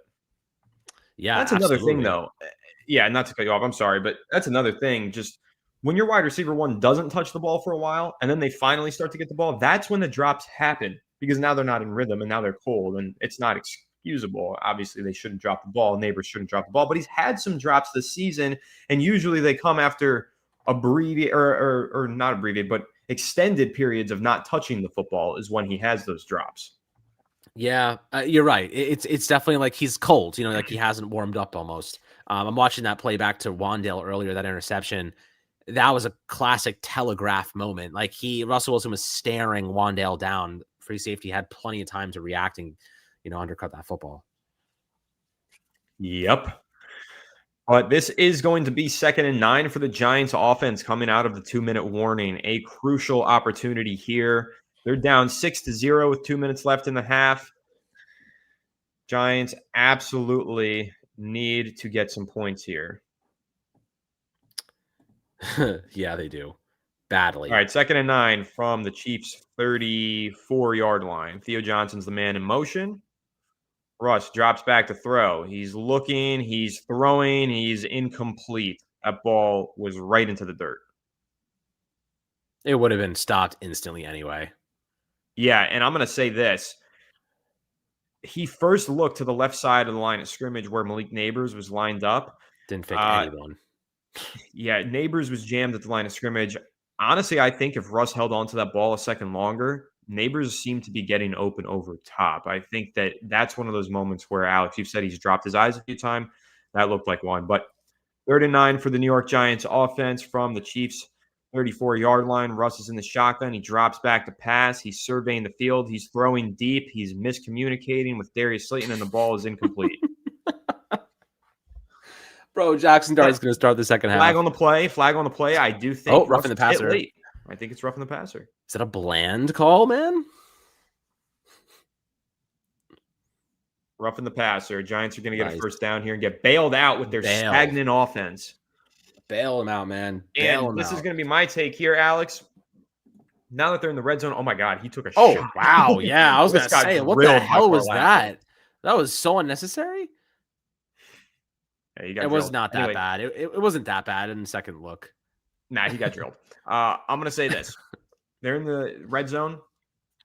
Put Jackson Dart in the game.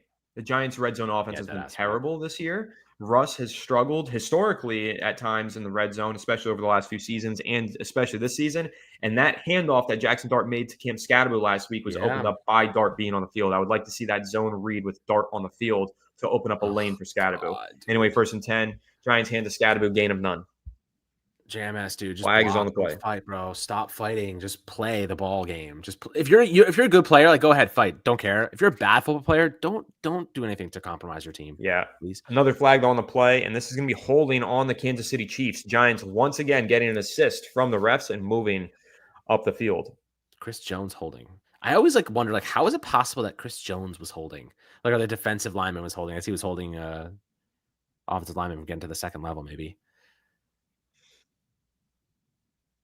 That's exactly what happened. Ticky-tacky stuff, but we'll take it. I don't see a ton there, to be honest with you. I just see him. I mean, he was holding. I guess he was holding him a little bit, getting to that second level, but you could probably call that on every play if you wanted to. Yeah. Giants got a favorable call on that We'll one, take it. and that brings up 1st and 10 for their offense. That is driving down the field thanks to the referees. We'll take it. Yeah, the NFL just called them, guys, we need offense. Neighbors still no targets. 1st and 10 for the Giants from the 14-yard line. Handoff is to Scatterbo. He's got a lane. He's making a cut, and he is he in? Oh, he's in. He has to be, bro. He's in. Touchdown. Let's go. I think it's a touchdown, New York Giants. That's what they're calling it. And a backflip from Cam Scatterbo on prime time. Dude, he Scatterbo! is such a good football player. What a good football player, man. You're starting on my fantasy team next week, Scatterbo. I think it's time to make the choice. I think so. Let's see. Did he make it? Oh my goodness, Superman. Oh my god. Like He's diving, rumbling, stumbling, and then diving head first with his hand in the dirt and leaping into the end zone. What a play there from Cam Scatterbo. Yeah, I said it pregame, and he caught a pass one hand. I was like, he's going to go for at least one touchdown today. The Giants, I mean, assuming point after try is blocked. Oh my! Right as I was about to say, if we make this extra point, did Jamie Gillen absolutely botch it? Is that what happened, or was it just a good block? I don't know. 6-6, New York Giants tied with the Kansas City Chiefs. Big drive there for the Giants offense, capped off by a flipping Cam Scatterbo. Love him. He's such a fun player, man. He's like maybe the best guy. You know what? I'm gonna stop with the comps. I was gonna say Ahmad Bradshaw, but like Ahmad Bradshaw had a little bit more like elusiveness to him, not so much like he could hit, but he was such a smooth player, man. I loved that Jacobs Ahmad Bradshaw combination. I wish Tracy would just stay healthy here, but like Cam Scatterbo has the makings of like a giant great. You know what I mean? Like he just has that moxie about him. I'm with you, man. I love Scatterbo.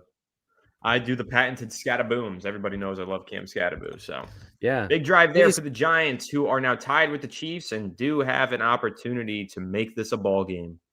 Yeah, the refs really bailed us out of that one. Definitely one of those situations where you kind of feel like we got lucky in a couple of ways. I think the NFL called it. We need this game to go a little bit more. A little better. We need a little bit more excitement in this one. So ref stepped in and helped the Giants get a couple points on the board there. But listen, it's 6-6.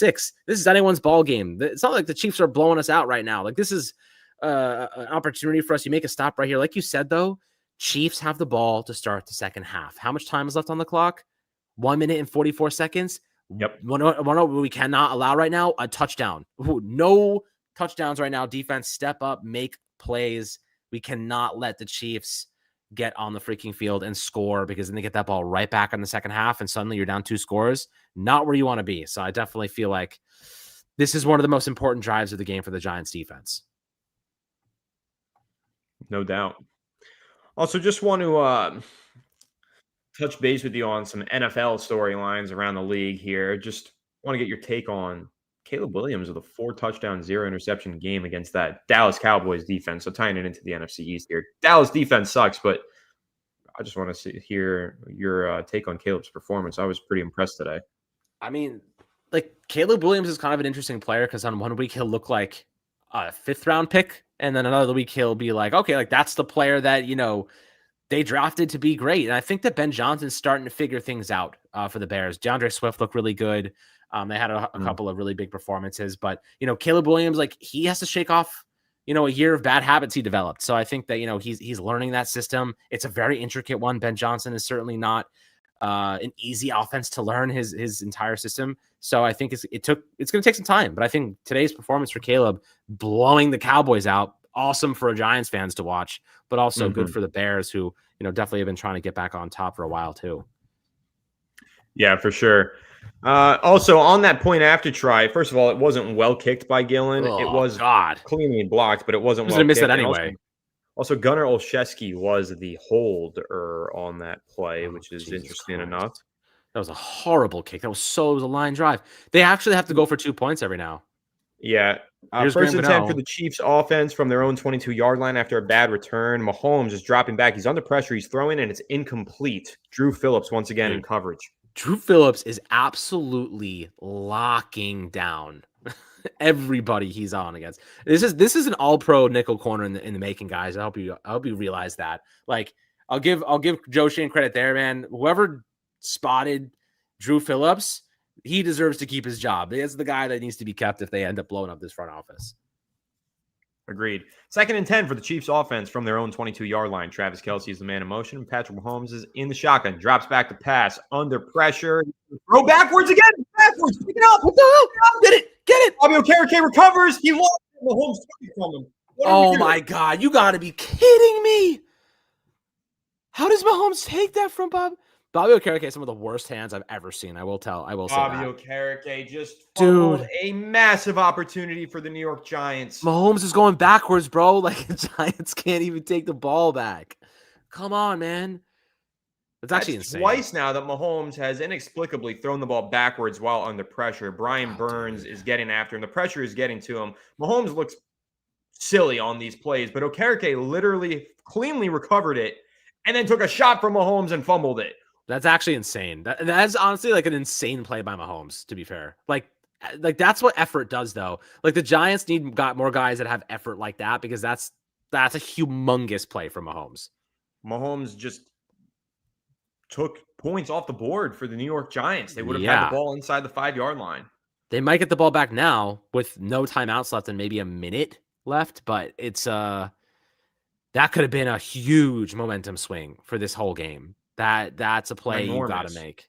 Enormous. Given the Giants a prime opportunity to go up by a touchdown in the halftime interval. But nevertheless, it will bring up 3rd and 25 for the Kansas City Chiefs offense, backed up against their own goal line. Giants need to get a stop here on 3rd and 25, and then the offense needs to try and put up some points in the final minute of this game. But let's see what happens. 3rd and 25, Patrick Mahomes from his own 7-yard line. Please, that's going to be a running play, right? Drops back to pass. They hand off. Not back to pass. They hand off. I was like, no way, bro. I was like, hell no, they're dropping back to pass. I was expecting him to drop back to pass. I had it already pre-recorded in my mind. Because we knew that he was going to complete it, obviously. Minute 19. Let's say you get about a minute and 10 seconds. That's plenty of time to do something right now. Plenty of time for a good offense to do something. This is the New York Giants offense you're talking about. So but also we don't have a field goal kicker, so we have to score a touchdown. Yeah, that's actually a good point, Alex. This would be the perfect time to have a kicker on your freaking roster. Yeah. Why the fuck don't we have a kicker, bro? What the fuck, dude? Why the Giants not have a kicker? What the hell did Graham gonna do? He practiced all week. He probably 100 field goals a day. Dude goes out there to do pregame warm-ups and pulls his groin. Like, what are you doing? How is that possible? I actually think Graham Gano's an imposter. I think he's actually here to screw us. Punt is up. It's fielded by Gunnar Olszewski. It's not fielded. It's touched by a Chiefs player. What the hell? That should be interference, and the Giants should get some additional yardage there. Flag on the play. Just got rocked. Every time Olszewski touches the ball, he takes enormous hits. It's insane. Look at him; his right arm's dangling. So shout out to him for that. Shit. I can't. Watching the Giants is like a circus, dude. There's like always crazy shit happening, and like it's never in our favor too. Giants should have advantageous field positioning on this drive, though. They should, but like, does that matter? We don't have a kicker. Yes, I would like to have a kicker. That would be nice. Oh my god. Well, Giants will start this drive on the Chiefs side of the 50. Watch this hit Olszewski takes when he. Oh, they didn't show it. Yeah, I That's didn't show unfortunate. it. Hey, so far, cleaner game from the New York Giants. Only 1 penalty for 5 yards. Chiefs, meanwhile, 5 penalties for 50 yards. That's a step in the right direction for the New Yeah, York well, Giants. that usually happens when you don't have James Hudson making $12 million on the field. Marcus Bowe is in the game at left tackle. Andrew Thomas taking a break here. First and 10 for the New York Giants offense from the Kansas City Chiefs 41-yard line. Super important drive. Wandale They in don't motion. have Andrew Thomas on the field. Interesting decision. Right. Chiefs are showing blitz. They're dropping back. They're not blitzing. Russ is dropping back. He's throwing. He's looking deep. He's throwing across the middle. I think he got hit as he threw again, and it's incomplete. Ducks, bro. He's throwing ducks. Oh, he had an open receiver too. Whoever that was. He keeps holding the ball just an extra second and then taking a hit on these throws. Yeah. Bo got it. It's not even that bad from Bo. Russ just held the ball for so long. He did, but also, why is Andrew Thomas off the field? Yeah, that. Give but him a also, break like, on this shortened field to drive to close the half when you really need some points. I don't get it. Anyway, second and 10. Blame Bo for that, man. Russ is just not throwing the ball fast enough. Russ drops back to throw. He's going deep to Slayton, over his head, incomplete, but there was a flag on the play. Gotta be. I think Slayton was held. Held, illegal contact, something. Plenty of time on the board, man. Like, yeah. You know, the thing is, the Giants, do you ever notice? I mean, I'm sure you notice, they never use the middle of the field.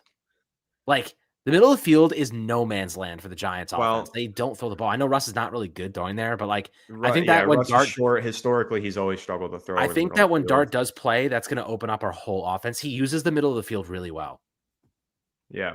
All right. So that's going to be illegal hands to the face again on the press coverage there. It's going to give the Giants a fresh set of downs with 1 minute and 2 seconds remaining in the first half. Yeah. First and 10 from the Kansas City Chiefs, 26-yard line. The Giants have the ball. Theo Johnson's in motion.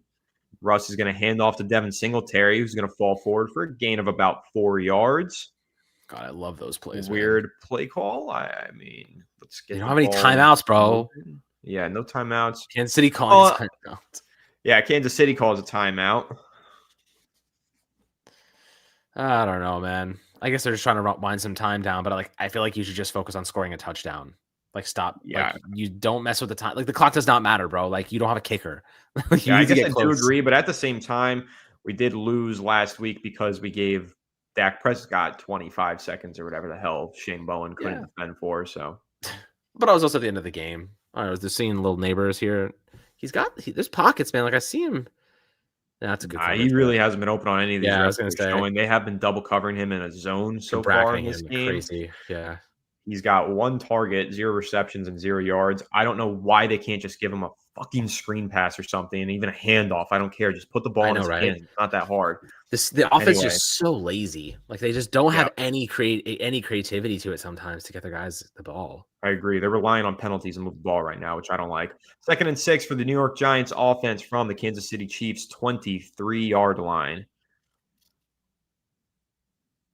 Russ drops back to pass, surveying the field. He's stepping up. He's throwing deep to Neighbors. Intercepted. No. Oh. Bench that old fuck, bro. Yeah, 2 interceptions, 0 touchdowns in the first half. There is a good chance Brian Daboll has the name Jackson Dart racing through his mind right now. That was a bad throw, clearly forcing it because Neighbors hasn't gotten the ball, but that thing floated in the air forever, was severely underthrown. So, dude, he threw it so late. He threw it so late. He's like seconds behind everybody else right now. Seconds. His old ass brain can't freaking catch up. I don't understand what's happening. He looks defeated. Last week, I think he gave everything last week and lost, and I think he's cooked. I think that actually cooked him, like having that performance last week and losing.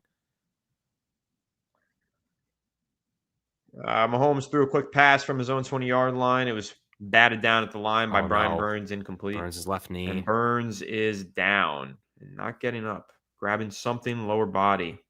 So what happens? Your offense is garbage, and your defense out there the whole fucking time. Embarrassing. Trying to see what happened here. Jumped up and on the plant, something. Oh, it's locked up. A little overextension, Yeah. maybe hyperextension. Yep. It doesn't look too bad. Yeah, it's just Hard that to knee. tell. Just that knee Yep. hyperextended. I don't know. I'm not gonna say anything. Just hope for the best right now because we Yeah, I can't afford wouldn't to lose speculate him. because we've seen knees Yeah, hyperextend and yeah, I know. Not even. I don't even know. That's like the one player we can't afford to lose right now.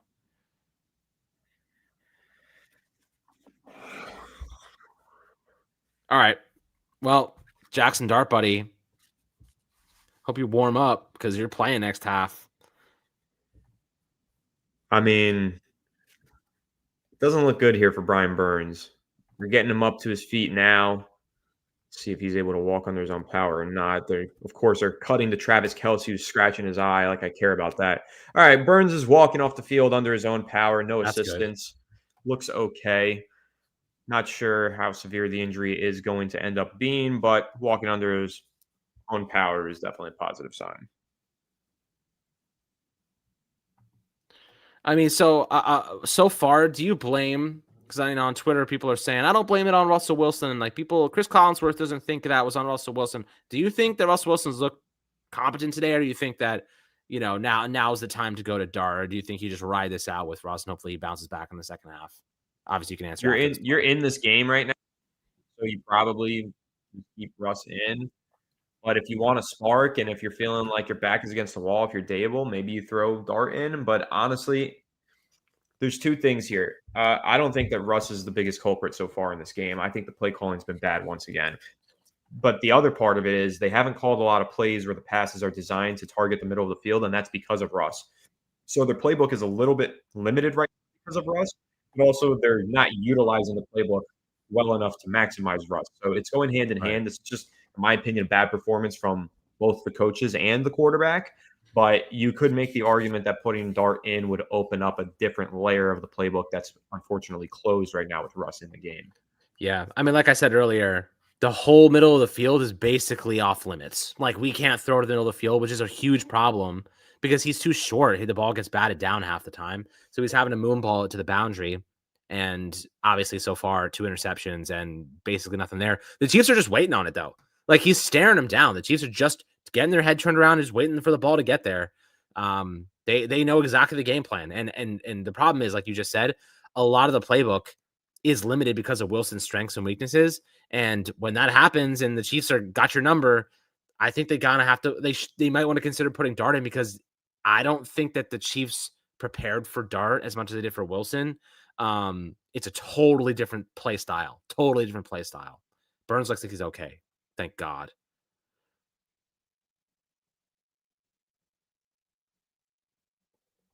That's a huge breath of fresh air. Huge relief.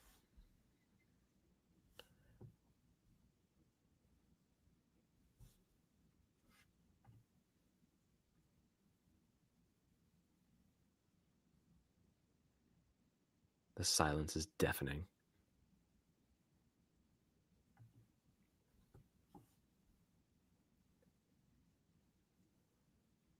Some sort of a delay here, and I guess the Chiefs are taking another time out as a result of avoiding a runoff here. Terry McCauley has given us the rules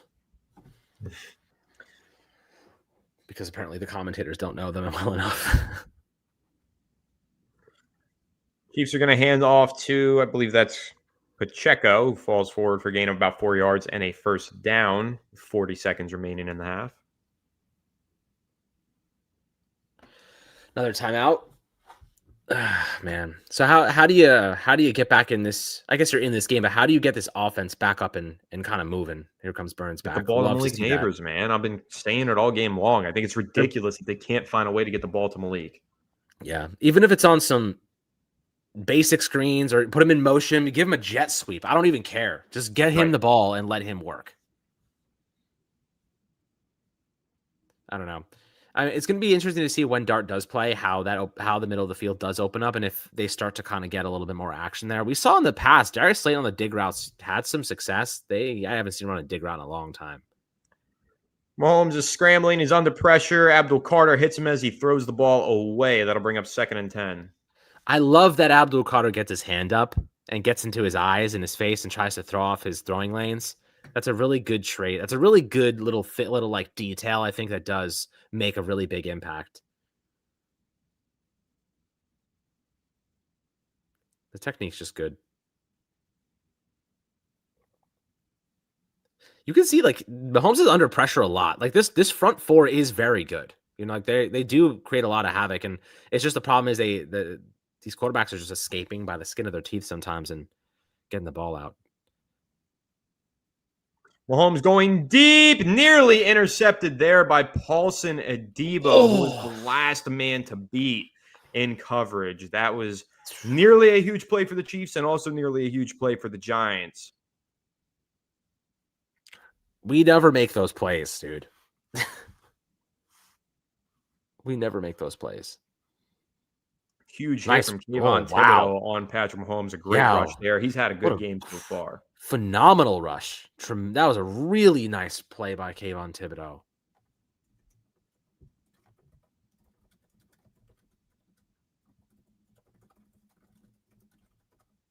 Mahomes drops back to pass. He's throwing across the middle of the field to an open Juju Smith-Schuster, wide open, but he drops it. Flag on the play, though. Bailed out. Hopefully this is not on us. Penalty is on the New York Giants. Legal contact. Defense number 22, Drew Phillips. Second one, man. Not Drew. The penalties are killing him, but everything else has been excellent. So where are we at now? Like the 30-yard line? Need like 20 yards to have a field goal attempt, maybe? Again, dude, the right tackle's false starting every time. Mm-hmm. I don't know why his name is slipping in my mind. Mahomes drops back to pass. He's got all day in the pocket. Darius Alexander rushing, slipping. Mahomes rushing again. Breaks a sack from Abdul Carter. He's throwing deep towards the end zone. Incomplete. Drew Phillips in coverage. Contact on the play. They're going to throw the flag for defensive pass interference, and the Chiefs are going to flip the field just like that. That's on the pass rush, man. Carter, you have to make that tackle. You have to make that tackle. Unacceptable. I don't even blame Drew Phillips for that, man. He's in no man's land in the middle of the field. That's on the pass rush. You got to bring Mahomes down.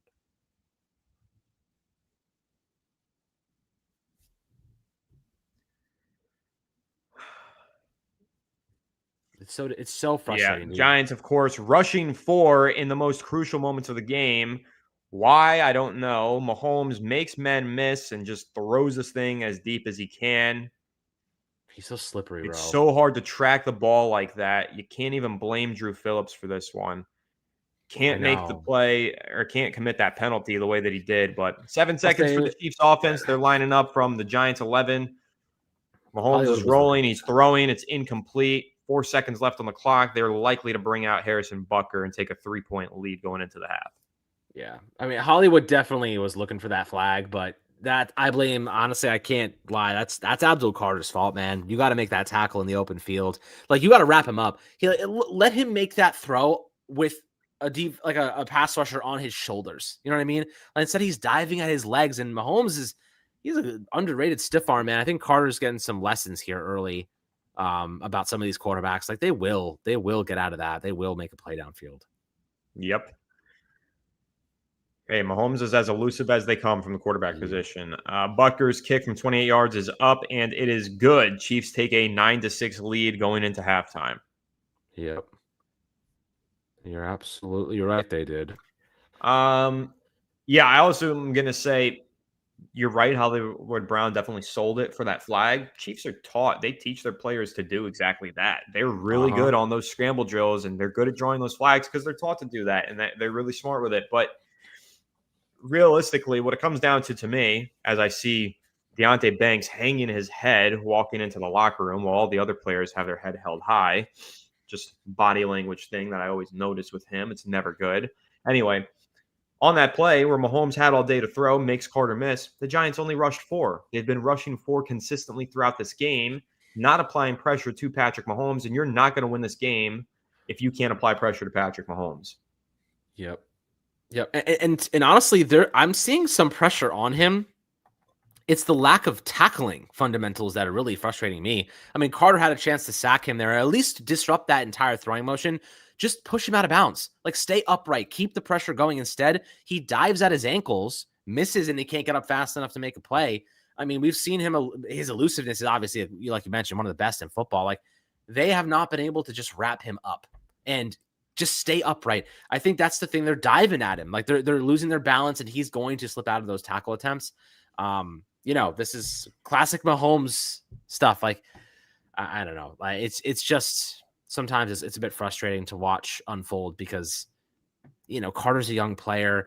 I don't know, like Caitlin saying you got to dive at him. I don't think that's necessarily true. I think Carter could have easily just stayed upright and pushed him right out of bounds. There's no way he's making that throw that far downfield on the run across his body, 50 yards downfield. There's no way. So, like, just be disciplined.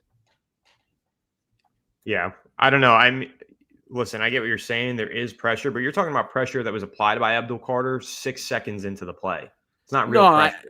Alexander flushed him out of the pocket. I'm just talking about more so the tackling, not even the pressure. No. I understand what you're saying. The tackling is poor, and we agree on that. The Giants still need to rush more than 4 freaking pass rushers on these plays. I'm like so sick and tired of them just rushing 4. Well, that's the Shane Bowen special. That's why I tweeted before. That's who I'm trying to criticize. Shane Bowen scheme is cheeks, as you would say. Anyway, guys, we are at the halftime break. If you are enjoying the live stream, please do be sure to smash the like button. It helps out the channel a ton and helps us get even more people in here to enjoy the live stream along with you guys. We did get a couple super chats towards the end of the first half. One here from 055197. Pretty cool name, a whole bunch of numbers in there saying Bobby at possession. It should have been KC 1st and 10. I think referring to that Okereke fumble that he lost by way of Patrick Mahomes. Yeah, that was a big moment in this game. I really wish that Bobby Okereke could have kept possession of that and we could have gotten that scoring opportunity. I mean, Okereke, how about just a second ago, Paulson Debo drops an interception. Like, these are plays that define games. The Giants don't make big plays in big moments. That's really frustrating to me because, if you want to be a winning football team, you got to make winning plays, right? You got to make those plays that win you ball games. And they paid a Paulson Adebo $54 million to make that play, to intercept that pass. Bobby Okereke to hold on to that ball, making $10+ million per season. These guys got to make these plays. It's frustrating, but guys, like, as Air Force just said, make sure to smash the like button for us. There's 1,000 people in here. I know you guys can do it. Please, I appreciate you. We have a second half here. It's 9-6. This is very much, we're in this game right now. Would really appreciate if you guys smash the like button for us and got some more people in here. Really try to rally this thing. Hopefully we can get the offense going and win this ball game. This game is up for grabs. This game is not over, not even close. We got Tibosaurus Rex right now in frame. I'll tell you what, against the Chiefs, I will take the freaking 9-6 deficit right now. We are very much still alive. I really hope the Giants can make the adjustments at halftime to get back on the right track here.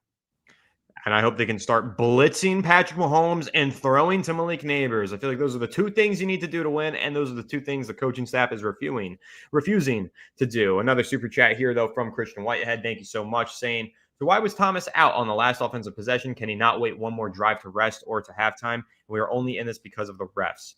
I actually completely agree with all of this. I don't understand why the Giants made the decision to pull Thomas on the final drive in the first half. That's not an Andrew Thomas decision, though. I want to clarify that in the comment. That's Brian Dable's decision. Brian Dable, bad decision. Shocker there. Andrew Thomas definitely should have been on the drive for that important drive. The Giants were across the 50-yard line. Keep Andrew Thomas out there for the last few plays of the half. I don't get the rotation, the pitch count thing, especially in such a crucial situation. You need your best players on the field in that particular situation. I agree with you. That is an interesting one. I don't really know, and I appreciate the super chat, Christian Whitehead. Really, really appreciate it. I really am at a loss for words. And look, I don't think that Mbo, that I guess that pass downfield that was just not anywhere close, where Russ gets hit and the ball is kind of, off target. I don't necessarily blame Bo for that because I think he should have got rid of the ball a second earlier. I think the ball's been late. Russell Wilson has been a little bit, his timing's off. I don't know, Anthony, if you feel the same way, but I feel like his timing's a bit off. He's throwing into double coverages. The Chiefs are playing him well. Like, they're taking away his strength. Russell Wilson's strength is a deep ball. They're completely taking it away. He's going to have to find other ways to win this game. He's going to have to find other ways to crank out yards here. This is not the Dallas Cowboys defense. They're playing him very well. How do you think they do that? If they take away the deep ball, how does Russ get them back in this ball game? I don't think Russ necessarily gets them back in the ball game. I think Malik Neighbors gets them back in the ball game. Get the ball into the hands of your best playmaker. I sound like a broken record, and I'm sorry, but I'm frustrated. I don't understand what the Giants are doing. Malik Neighbors has 2 targets, one of them being an arm punt into the end zone that was picked off, and the other one being an incompletion where he was in double coverage. Just throw him some screen passes, throw him some end arounds, some jet sweeps, whatever you have to do to get him the ball. And Alex, I don't even think Wan'Dale Robinson has touched the ball. So you're not going to sit here and tell me that both receivers are just completely covered on every single play. The Giants just aren't calling the right plays or seeing the field the right way. If you're Russell Wilson, they're just not doing the right things to get the ball to their playmakers. They're not trying hard enough. There's no way they're covered on every single play. So they need to be better, and they need to get the ball into the hands of their playmakers. And we do have another super chat here from JC. Thank you so much for the donation, our friend, saying, y'all think Neighbors going to come back to the interception, batted away? I don't think so, but my boy is arguing. Can't throw to Neighbors. He's bracketed. I do think they can throw to Neighbors. Yes, he is bracketed, but there are ways to get him involved. And number 2, I don't think he could have came back to that. It was severely underthrown, and he was already pushed almost out of the back of the end zone. So, yeah, no, I don't think it was. Yeah, I agree. I appreciate the super chat. In terms of your first question there, like, do I think Neighbors could have came back to the interception and batted it away? The ball was underthrown and was way too late. Like, way too late. Like, it was not. It was in the middle of the end zone. Neighbors in the back of it. That ball should have been landing in the back of the end zone when Neighbors was getting there. So, just both things I think were off in terms of, I think the timing is just completely off. I think the wind is swirling in MetLife too a little bit. You saw that Harrison Butker kick earlier in the game. Not a surprise that we're seeing kind of the result of that.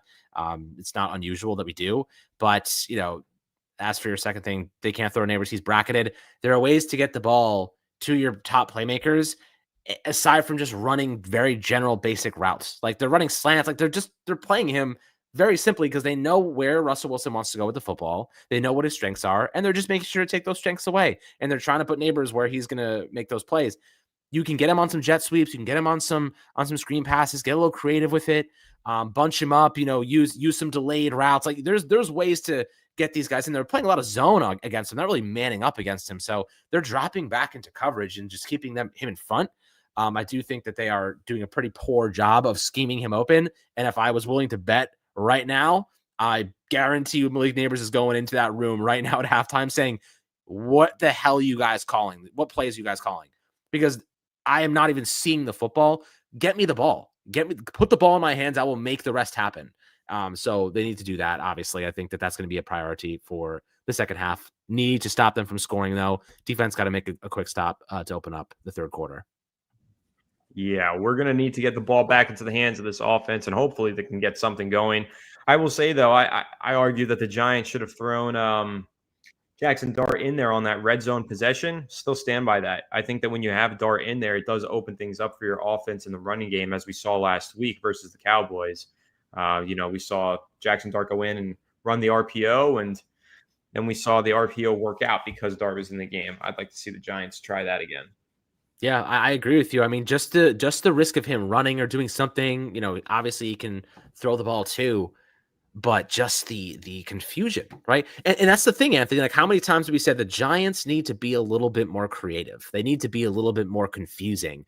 They're very vanilla half the time. I mean, for God's sakes, Mike Kafka comes from the Chiefs, a system that predicates itself on creativity and designing plays that catch defenses off guard. Why is it that if he comes from there, all of his entire system looks archaic? It looks old. It looks like it hasn't got a refresh in quite a while.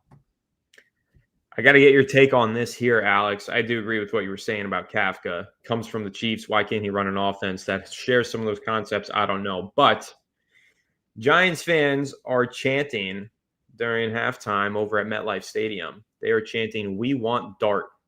"We want Dart" chants have broken out in MetLife Stadium. What's your take on it? Should the New York Giants adhere to those chants? It's a really good question. I think that they should adhere to those chants because want to know? Remember what I said?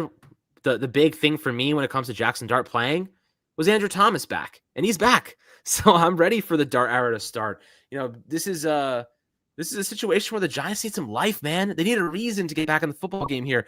There is no way that Jackson Dart could look worse than Russell Wilson did in the first half, who threw 2 interceptions. Right? How much worse could it possibly be? Dart, what can he do? What can he possibly do? The screen game will open up. The middle of the field will open up. The Chiefs are not ready to play against Dart's style, which is vastly different. He'll run the ball. I mean, he may take a couple of big hits, but he'll run the ball. This is a player who's going to leave it all on the field. Him, Scattaboo, the energy is going to be high. If he scores, we're winning this freaking game. If Jackson Dart comes in this game and we score, we are winning this game. And I'll tell you what right now, if they put him in and he scores and we win this football game, Joe Sheen and Brian Dable are going to wake up tomorrow morning saying, we might have just saved our jobs. Because right now, they're playing with fire. Another loss here, a loss to the Chargers, they're going to be sitting there. They're going to be sitting on their couches saying, we're gone. Like, we're cooked. If they put in Dart right now and he plays well, they might just be able to save themselves. That's kind of like my thought process right now. Like, they're probably going to think about themselves, but man, if Dart, man, that MetLife, I would love to be at MetLife right now and Dart do that. Holy crap. What a amazing experience that would be. Would be an experience only if the New York Giants were to pull out the win, but we'll see. I'm not convinced that they are going to bench Russ. I don't think that Russ has been the most of their problems tonight, but he's definitely been part of their problems. So maybe they will turn to Dart. We do have a super chat here from Jack Whitman across the pond. Thank you so much, Jack. Up late at night. That's how you know this is a real New York Giants diehard fan. Appreciate you, Jack, saying, "Hey, both. Love the live stream. Hope you're well. We need to get neighbors in the game. Gano injured / Dable fucks up again. Switch to Dart is needed." Alex seems to agree with you about the switch to Dart. I'm still on the fence about it, to be honest. I'm not sure. But yeah, Dable definitely has messed up several times in this one. Giants need to get the ball to neighbors. But we are doing well, and we're happy to see you in here, Jack. Thank you so much for the donation. Yeah, appreciate it, man. And listen, the truth of the matter is Russell Wilson is just a bridge. He always was. If they don't put Dart in, it really is. It's as simple as this. They don't think he's ready. If they think that Dart is ready to play right now, they should go to him. If they do not think he is ready, he will not play. So we're going to get our answer in a couple minutes here, obviously. But I'll tell you what, I think I would pull the trigger because Andrew Thomas is back. He looks really good. I mean, he's looked fantastic in the first half. Don't know why they took him out in the last drive. Very stupid decision by them. But nonetheless, appreciate you. I know it's like, it must be 1 in the morning, 2, 3 in the morning for you right now, Jack. So really a diehard fan. Much love as always. And hopefully we get a dub for you as you're up in the middle of the night. Yeah, appreciate you, Jack. Hopefully the Giants can turn things around. Russell Wilson, 7 of 13 for 39 yards. Just an absolute embarrassment to me. Jameel Thompson, thanks so much for the super chat saying Russell Wilson is a limited quarterback. All he has is the moon ball. No seam routes, no slants. He's easy to defend, and Bowen needs to blitz everyone. I agree with a lot of what you said there. I do think Russ is limited. I think he does attack the seams well. He can hit the slants, but he definitely doesn't attack the digs in the middle of the field and the posts nearly as well. And yeah, Shane Bowen needs to start blitzing more. I agree. And thank you so much, Jameel, for the donation. Yeah, absolutely. You're right. At this point in his career, it really is just the moon ball. It looked great against the Dallas Cowboys because they couldn't stop it. But good defenses are going to know how to stop that. Good defenses are going to know how to scheme around that. The Chiefs have won a couple of championships in the last few years. So, they're very much able to scheme around strengths like this. We're seeing the limitations of Russ's game right now, and they're quite glaring. That's partially why, the Giants, I mean, Dable, Shane, they don't have much time left to turn this thing around. That's partially why I'm kind of advocating for Dart to play because they kind of have to, but they're probably not going to. Chiefs taking over 1st and 10 from the Giants or from their own 26-yard line. Handoff is Pacheco, bounces off a few defenders and gains about 3 yards. Brian Burns back on the field and making the tackle there. Love to see Burns on the field. Very, very scary moment, but just a little tweak of the knee.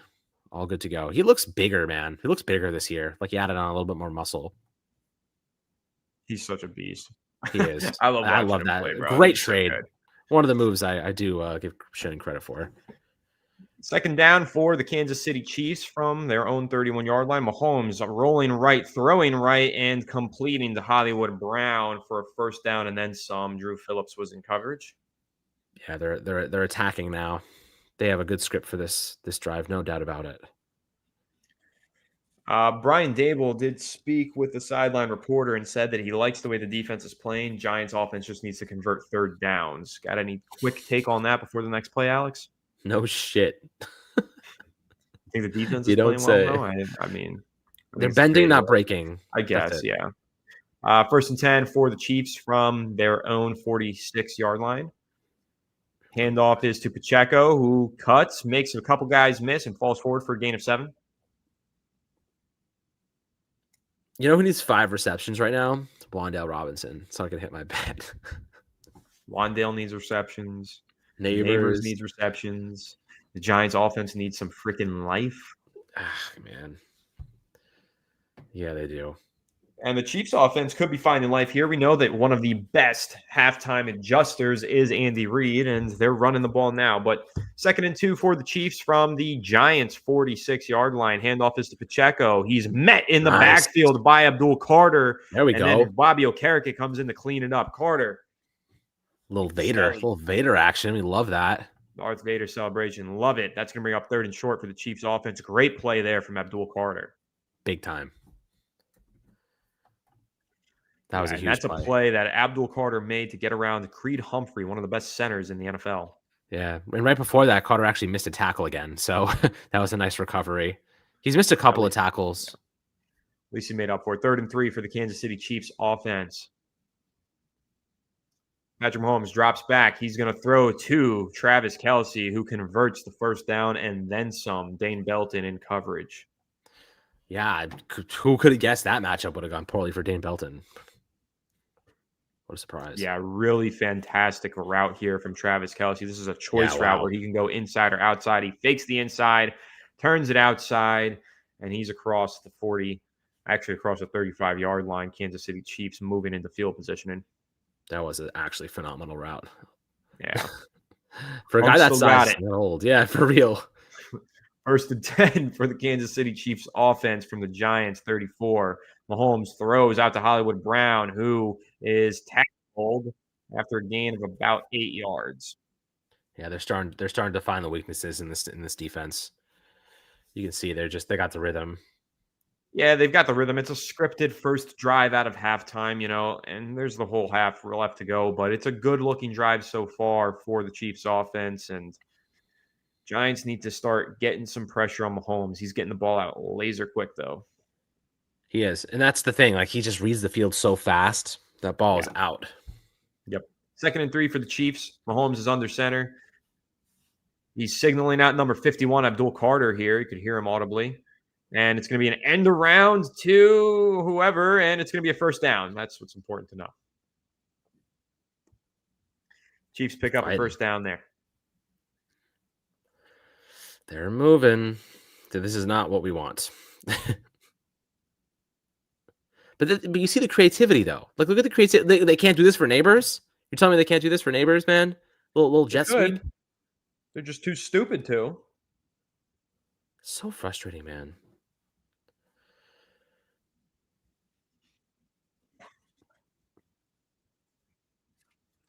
First and 10 for the Chiefs from the Giants, 22-yard line. Chiefs are moving. Patrick Mahomes hands off to Pacheco. He's got some running room to the left side, and he is across for the first down and down inside the New York Giants 15. That was such a well-designed running play. Did you see it? Like, just a great counter. Like, just the entire defense moved to the right. Yep. And humongous DJ Davidson trots off the field after doing fuck all on that rap. Thanks, DJ. Being fat. Such a great Apologies play, for losing my cool for those of you listening with children why present. Can't we steal plays like this, bro? I really don't understand. Like, is it that hard? Handoff is to Pacheco. He's going to cut up the middle and be met by Darius Alexander and a couple of other Giants, but he still falls forward for about a 4-yard gain. You know, the one thing about this defense that really frustrates me, they don't turn the ball over they don't create a lot of turnovers. No, You that was know? a real problem for them last year. It's Yeah, still a it's problem. the Shane Dexter Bowen Lawrence special. trotting back out onto the field. He was off on first down. Second He down looks like he's here. in He looks pain. gassed. Yeah, he looks like he's in a lot of pain. Yep. 2nd and 5. He's lined up in that nose tackle spot, though. Let's see if he can disrupt here. Mahomes in the empty backfield shotgun. Changing something, though, at the line of scrimmage. Quick screen out to Juju Smith-Schuster, who's going to be tackled after a gain of about 3 yards. The extra effort there might have picked him up an extra yard. Brian Burns all the way out to the sideline to make the stop. Swayze Bozeman, sick name, really, really suspect player.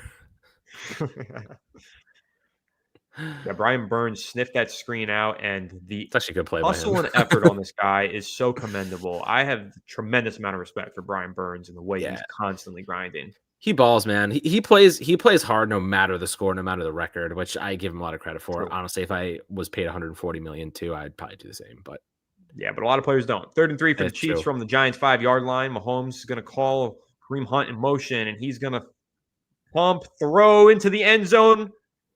It's caught It's good by coverage Tyquan too. Thornton for a touchdown. Tight coverage. I didn't even think that ball got through. Me But too. that is a touchdown for the Kansas City Chiefs. Yeah, man. It's crazy because like for how well Phillips feels like he's playing, he's also getting picked on at the same time. It's a matter of volume. So there's a lot of good Yeah. plays mixed in, but when they just keep targeting him eventually, he's going to lose some reps. Yeah, he got cooked there off the line of scrimmage and man coverage. Really great release by Tyquan Thornton and a nice secure catch in the end zone. It was so close. And that is a clear and obvious touchdown. Inches away from making a play there. But this is the defense, man. This is the bend and then break defense. Yeah, good first drive coming out of halftime there for the Kansas City Chiefs. Giants offense needs to have a nice scripted drive to respond. They're down now 16-6. Yep. Yeah, I'm not feeling so good about this right now. Because I just don't think we can score enough. I just don't think we can score enough points to like actually. Dude, Mahomes had all day to get through his first, second, third, fourth read, whatever. He could have sat down, read a novel, and gotten back into the play on that one. There's just no pressure when they rush 4. Check this out. I just sent you a graphic of the Russell Wilson the second interception. Look how late this ball gets out.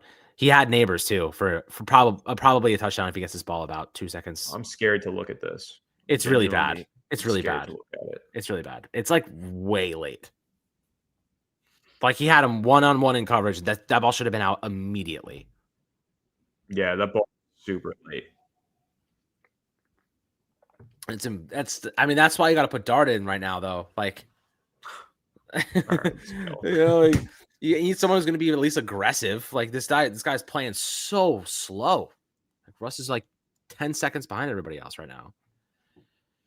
Very unfortunate. I mean, he's so far out of rhythm, though. So far. I think there's a real issue here with the play calling. There's an issue with him. Seeing videos of Graham Gano, he was warming up during halftime. He's going to try and give it a go, potentially. But he was kind of hobbling, so maybe he won't. He's hobbling, probably not. Well, he didn't kick a field goal, though. Warmed up. He knocked one in. I don't know, man. I don't even know what to say. Giants are down by 10 points. Their offense needs to score. Yeah. Say that again.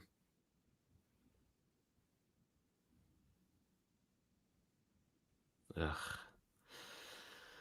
Oh, God, man.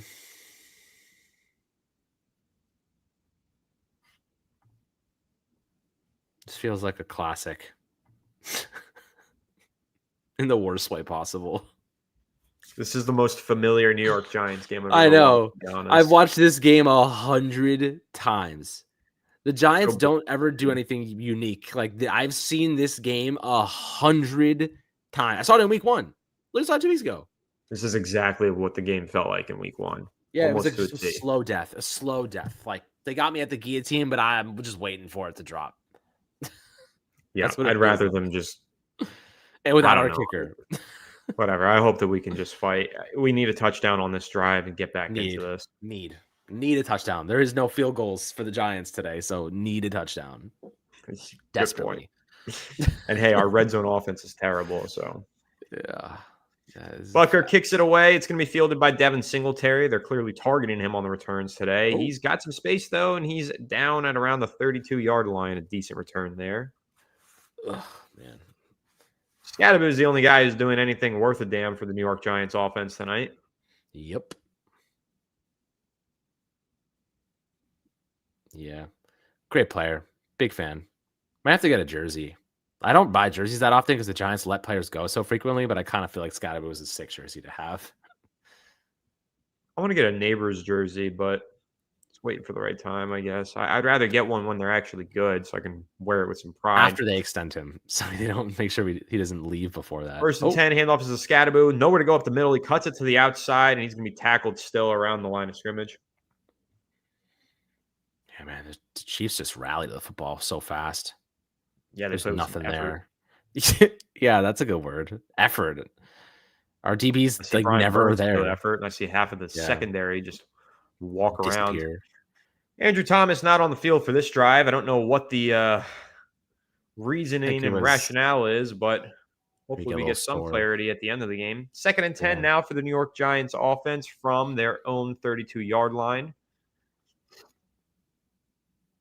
Feels like Johnson's in motion.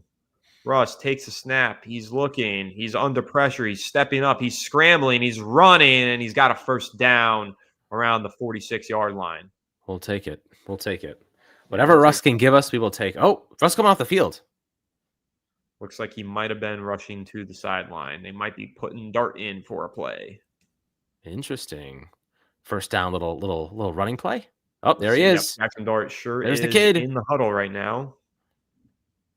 All right, let's see. Let him throw the ball, man. Let him throw. He's in the backfield with Devin Singletary and Cam Scadaboo. 1st and 10. Dart is going to drop back. He's going to scramble, and he's going to pick up about 3 yards and get buried into the dirt by 2 Chiefs defenders, but pop up and be just fine. Was that designed? Is that a designed run? I couldn't really tell. No, I don't. I think it was an RPO, but it was more of like a design.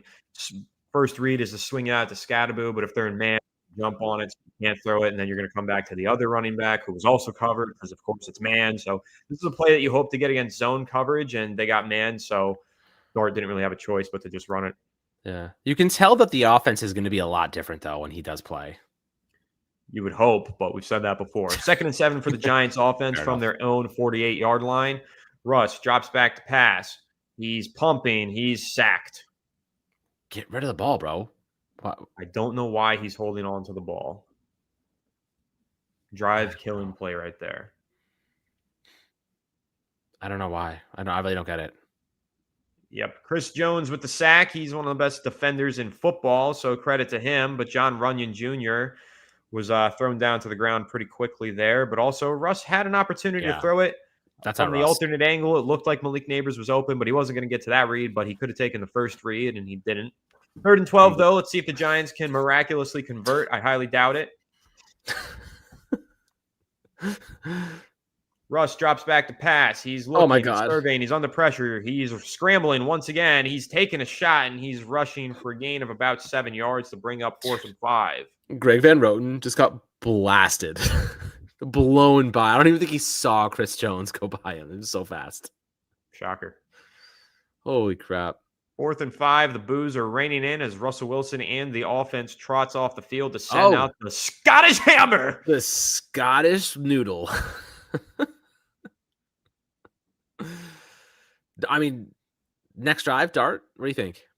This game is we're going to lose this game. This game is an L if they put Russ back out there. He is not doing a single thing. Oh God, it's a block. Holy crap, that was so punt close. Was nearly blocked. Gillen gets it away. Barely gets it inside the 20-yard line. It's going to be fielded, and the Chiefs are going to take over at around the 19. This guy can never punt it within the 10-yard line. It's always 20-10, not 10-0.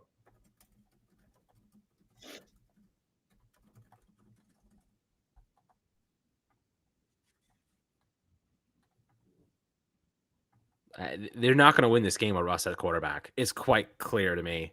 I don't know about you, but like I have zero faith that he is going to do anything to turn this around. Nothing. There's no way. There's literally no way watching how he's played tonight.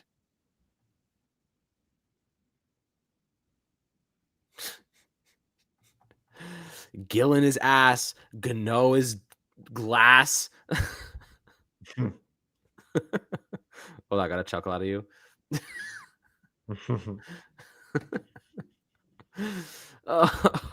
Firing off an angry tweet. Oh, okay. All right. We did have a super chat roll in there at some point. Yeah, here from Christian Whitehead saying, I feel so bad we are wasting prime Burns. I agree with you, Christian. Thanks so much for the donation. Giants are wasting a lot of primes for a lot of talented players right now. It's very difficult to watch. Mm-hmm. Yeah, it is.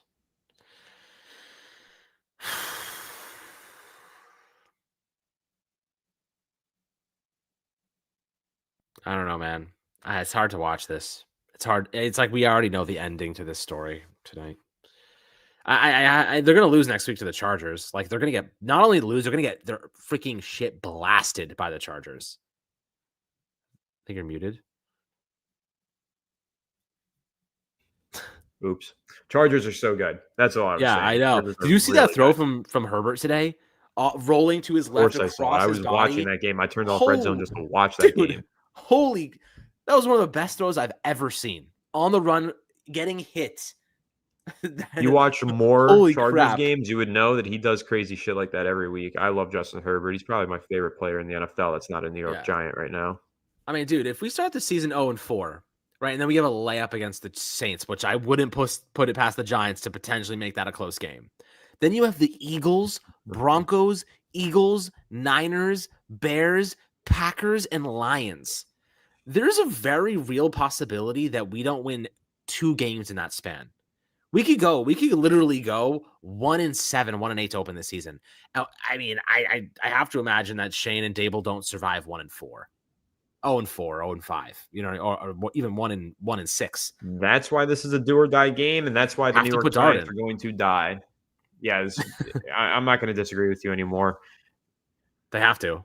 The schedule is too tough. They have to. They got to pull the trigger now. I know they're waiting as long as possible, unless John Mara gave them like extra time, which I can't imagine he did.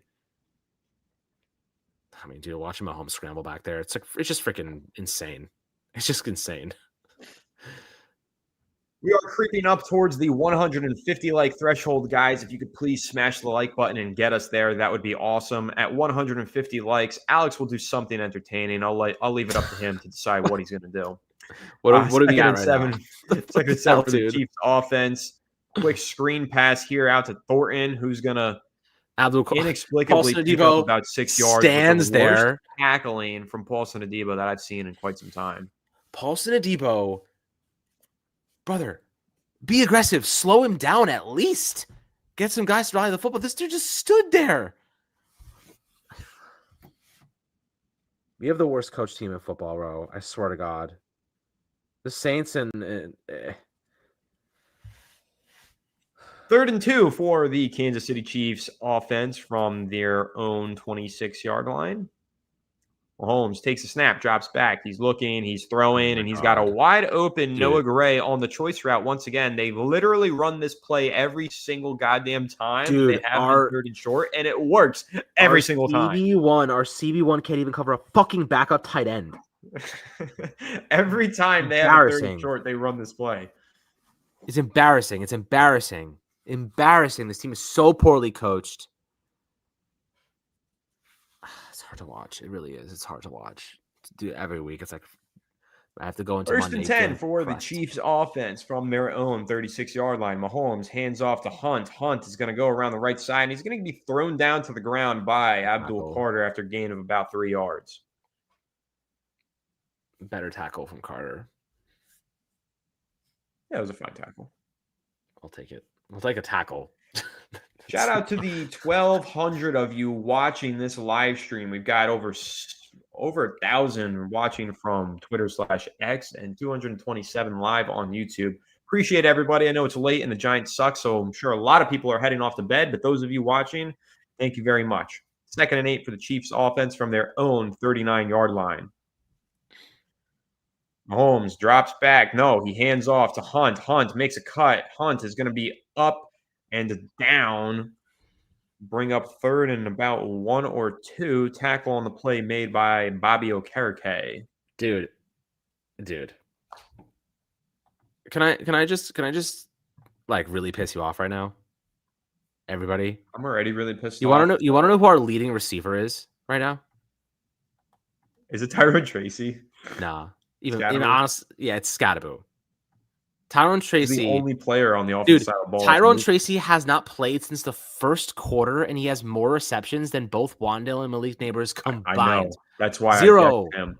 Mahomes fires one deep, and it's incomplete. He wasn't on the same page with Tyquan Thornton, but he might have had a big play there. It's going to bring up 4th and 1. It looks like the Chiefs are going to leave the offense out on the field.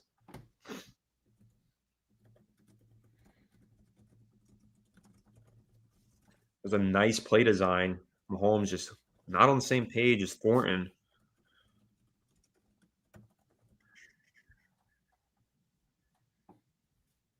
I can't even, bro. It was close to being a breakaway.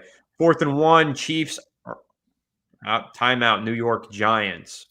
Those are pretty valuable. You only get 3 of them a game. I wouldn't really advocate using one here, but I want to beat the shit out of my table right now, and I can't because I'll wake my child up. Oh, it's so hard being a Giants fan, bro. I could cry. It's actually freaking miserable. It's like actually miserable to be a Giants fan. 0 receptions for Neighbors and Robin and Wandale combined. Are you kidding me? You can hire someone off the street to design plays better than some bum Mike Kafka. If Dart isn't playing in the 4th quarter, like, what are we doing? Like, Dable and Shane will never see him play.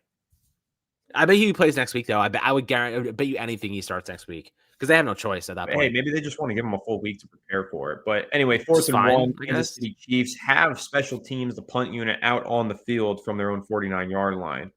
Ball is snapped to the punter. Punt is up. It's flying high. It's going to be fielded by Olszewski at around the 11-yard line. He's going to make a move, and he's going to be down at the 20 to give the Giants 80 yards to go for the touchdown. So, you want to know what frustrates me? Did you just see number 23 walking on the sideline because he thought it was a fair catch? Instead, he could have just got back on the field and tried to block for Gunnar Olszewski. These guys are so poorly coached, bro. So poorly coached. He's walking on the sideline. Can he get back involved with the play? Is he allowed? I don't see why not. The other players do. I mean, he can't touch the ball. He can't touch the ball, but he can block. Well, that's true. I don't understand it. Like, these guys are lazy. They don't play like they know how to exert any effort. Just watching an advertisement for a TV show that looks like it might be the worst TV show of all time. You're already watching the worst TV show of all time, bro. Fucking Giants are playing. True. Gotcha. Very true. You got some good wisecracks in there today, Alex. I know, right? Awesome. Glass and ass. Oh, God. They're all getting fired. They're all getting fucking cooked, dude. There's no way these guys survive the next couple weeks. So this is with the way that we're watching this team perform. There's literally 0 chance. I'm tweeting that.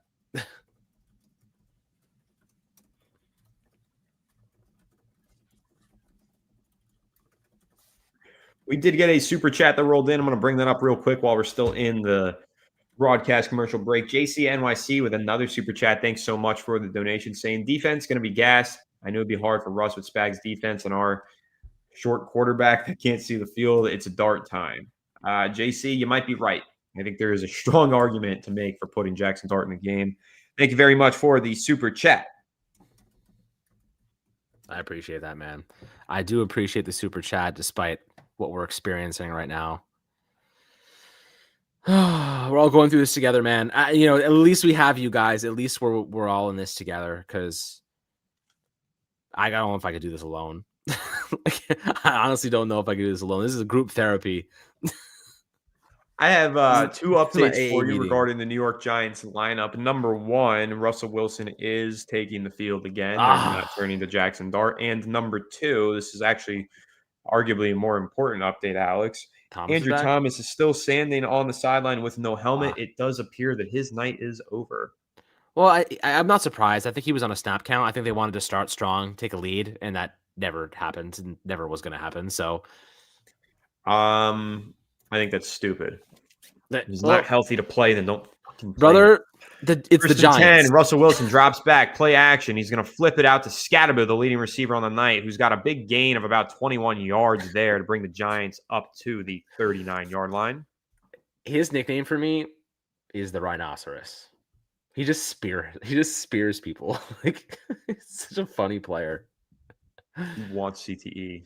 I was so badly. I mean, watch that end of this play. Just head first right in this guy's He chest. always leads with his head, too. It's actually This guy's got the strongest so neck I've ever dangerous. seen. I know. Well, he better continue to work out his neck the way that he plays. He's got 79 yards total from scrimmage on the day.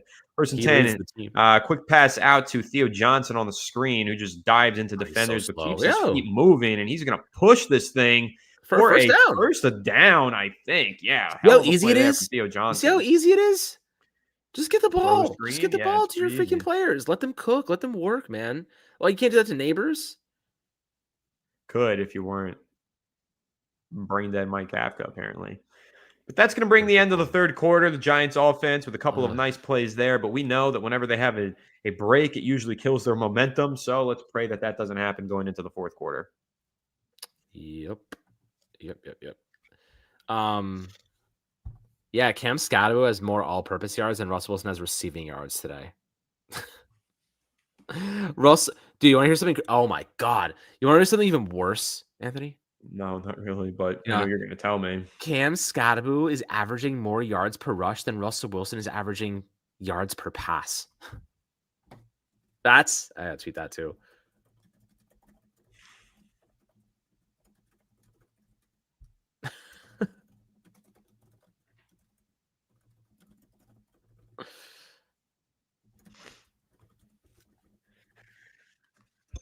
I'm going to take a look and see what the chat's saying.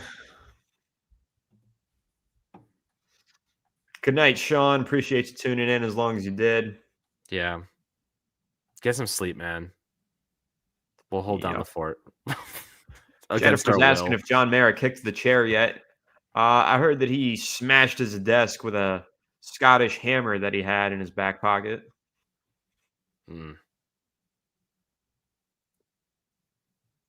That's actually the craziest stat I think I've ever seen. Scottaboo averaging more yards per rushing attempt than Russell Wilson's averaging per passing attempt. Do you know how insane that is? Like, it's the Brian Dable offense, man. That is like the most insane thing I've ever seen. Like, how is that even possible? God.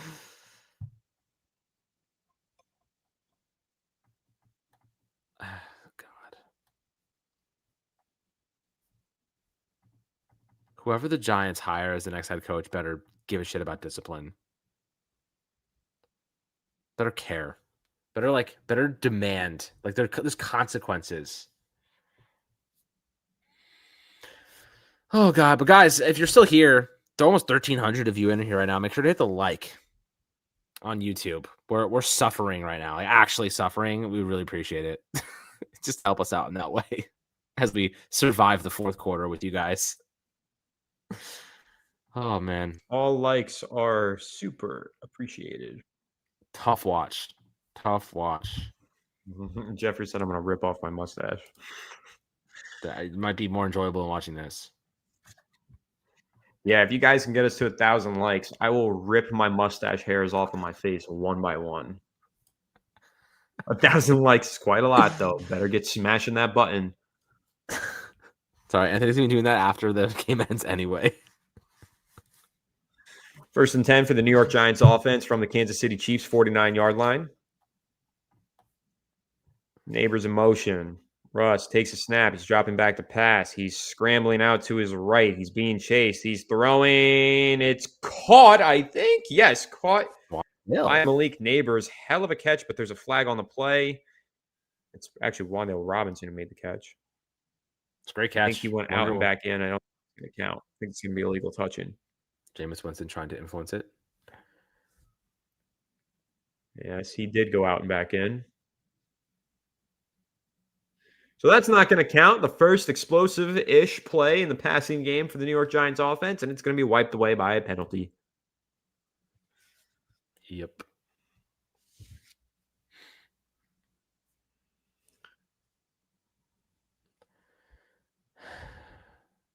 I don't really know why Russ bailed from that pocket. I don't really know either. It seemed like he had a pocket, and then he just started scrambling and I inviting know. pressure. That's what I'm thinking. I'm not, like now. I'm like thinking back at the play. I'm like, I kind of feel like he just ran out of the pocket for no reason. But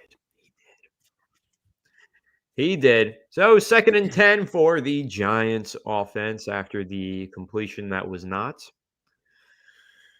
the pass pro hasn't even been like that bad. I just think Russ is so been fine, dude. off time with his players. Like 2nd and 10 from the Chiefs 49. Russ is in the empty backfield shotgun. These are shifting things around. Takes a snap, drops back. Quick throw out to Neighbors, who makes his first catch of the night for a gain of about 4 yards. yeah, I need like Whoop-de-doo. 50 more of those. Someone just said something to him and it made him laugh, and I bet you it was something along the lines of, "They finally targeted you." Sure, that's a nice PG way to put it. Yep. But it's that easy though. 5 yards just for a little hook. It's really easy to sit down in the zone coverage and run hooks. 3rd and 6, Russ drops back to pass. He's throwing deep to Neighbors, who's not able to make the catch. It was nearly intercepted again, and Malik Neighbors is down and injured.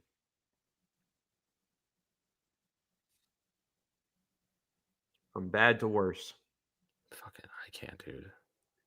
His right. Neighbors has his hand on his chest. He came down hard on his shoulder.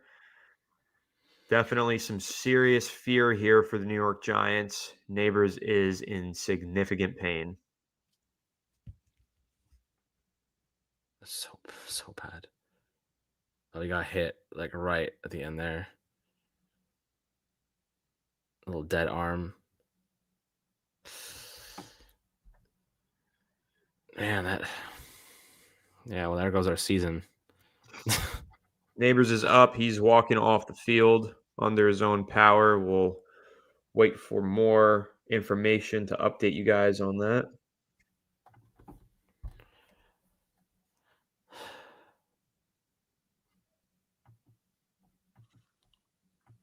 It'll be 4th and 6 for the New York Giants after the commercial break. I think they should go for it, but I don't know if they will. They have to. I think they have to. This broken and inept offense that decides, oh, you know what? We need to get Neighbors the ball. Let's just toss it up into double coverage. It's the second time they've done that. This time it results in him getting hurt. I don't even know what to say to you guys.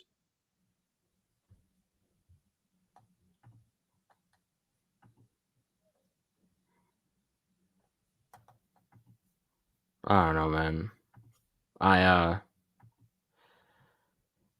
Again, Neighbors is double covered. I don't understand. Like, he's just throwing the ball up. He's literally just throwing the ball up. There's nothing there. There's a safety over top. He doesn't have leverage on the cornerback, and Russ is just throwing it up for grabs. Like I said, that was so obviously a predetermined, we're just throwing this deep to Neighbors without even looking at the coverage. It's so stupid. It's like they don't know how to get him involved because they don't know how to call worthwhile plays to get him open. So they just do shit like that. Yep. They have zero. They don't actually have a game plan. Like, there's no game plan. There's no play calling here. There's no actual execution. Last week was an anomaly. I'm coming to realize, because the Cowboys defense is that bad. If you watch them today, you will agree they're that bad. Like, Cowboys defense is really bad. Like, decent defenses are not letting the Giants do that against them. Like, this is the real Giants offense. Last week was a complete just facade, mirage. Like, I can't believe another year of this, dude. I can't believe we have to go through this. We have such a long season ahead of us to watch this.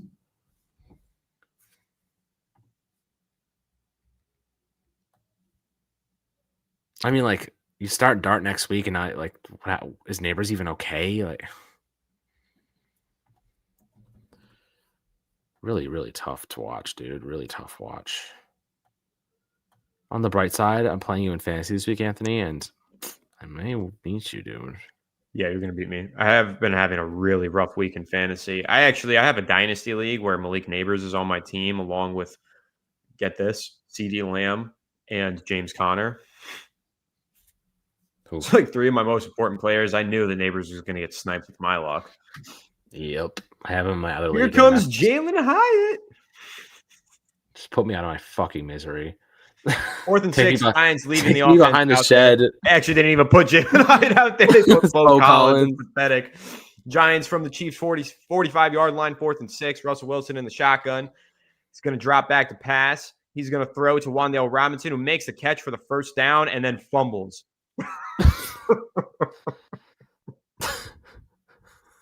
You can't make it up, dude. You can't make it up. Can't make that a flag. up. There's a flag. Flag on the play. You really can't make it up. I think they might be calling him down by contact before the fumble, which would be a nice break for the Giants. You really can't make it up, dude. It's I'm tired of being tired. I'm tired of being a Giants fan, dude. Like, I can't go anywhere, but like I'm really tired of it. Pass interference defense. So regardless, the Giants are going to keep the ball and get a first down. It's the hard part is like we had such good times when we were kids, like when we were young, and like now it's like when? Like, will we ever see that again? Like, I could go a whole lifetime. Like, there's teams that literally have never won a chip. We could go a whole lifetime and not see the Giants. Please stop talking. Stop. I'm like going down a freaking dark rabbit hole right now. What do they call it? Catastrophizing? That's what you're doing? First and 10 for the New York Giants offense from the Chiefs' 40-yard line. First down on the play thanks to the Trent McDuffie pass interference. Running play. Shotgun look. Play action pass. Russ is once again dumping down to Cam Scatterbo, who's going to stumble and rumble and bumble for a first down. I think he has 90% of our first downs. This Giants offense is fucking terrible, dude. All they do is hand the ball off, and then they get a completion, and they decide, now we got to take a shot. And then they just run the most stupid shot plays ever imaginable against all of this deep coverage, and then they either check down or throw a pick. Like, that's been the whole offense today. That and their receivers literally have zero separation. Like, they're not, there's like nothing there. They're locked down. 1st and 10, Russ is rolling, and he's dumping to Chris Manhertz with the big catch for a gain of about 7 yards. I'll take it, bro. I don't know, man. It's tough. This is a tough watch. Jackson Dart is entering the game for the New York Giants. We'll see if it's just for the one play. Probably a running play. Probably is. So now here comes the obvious handoff that the Kansas City Chiefs defense is going to see coming and is going to sniff out and stop.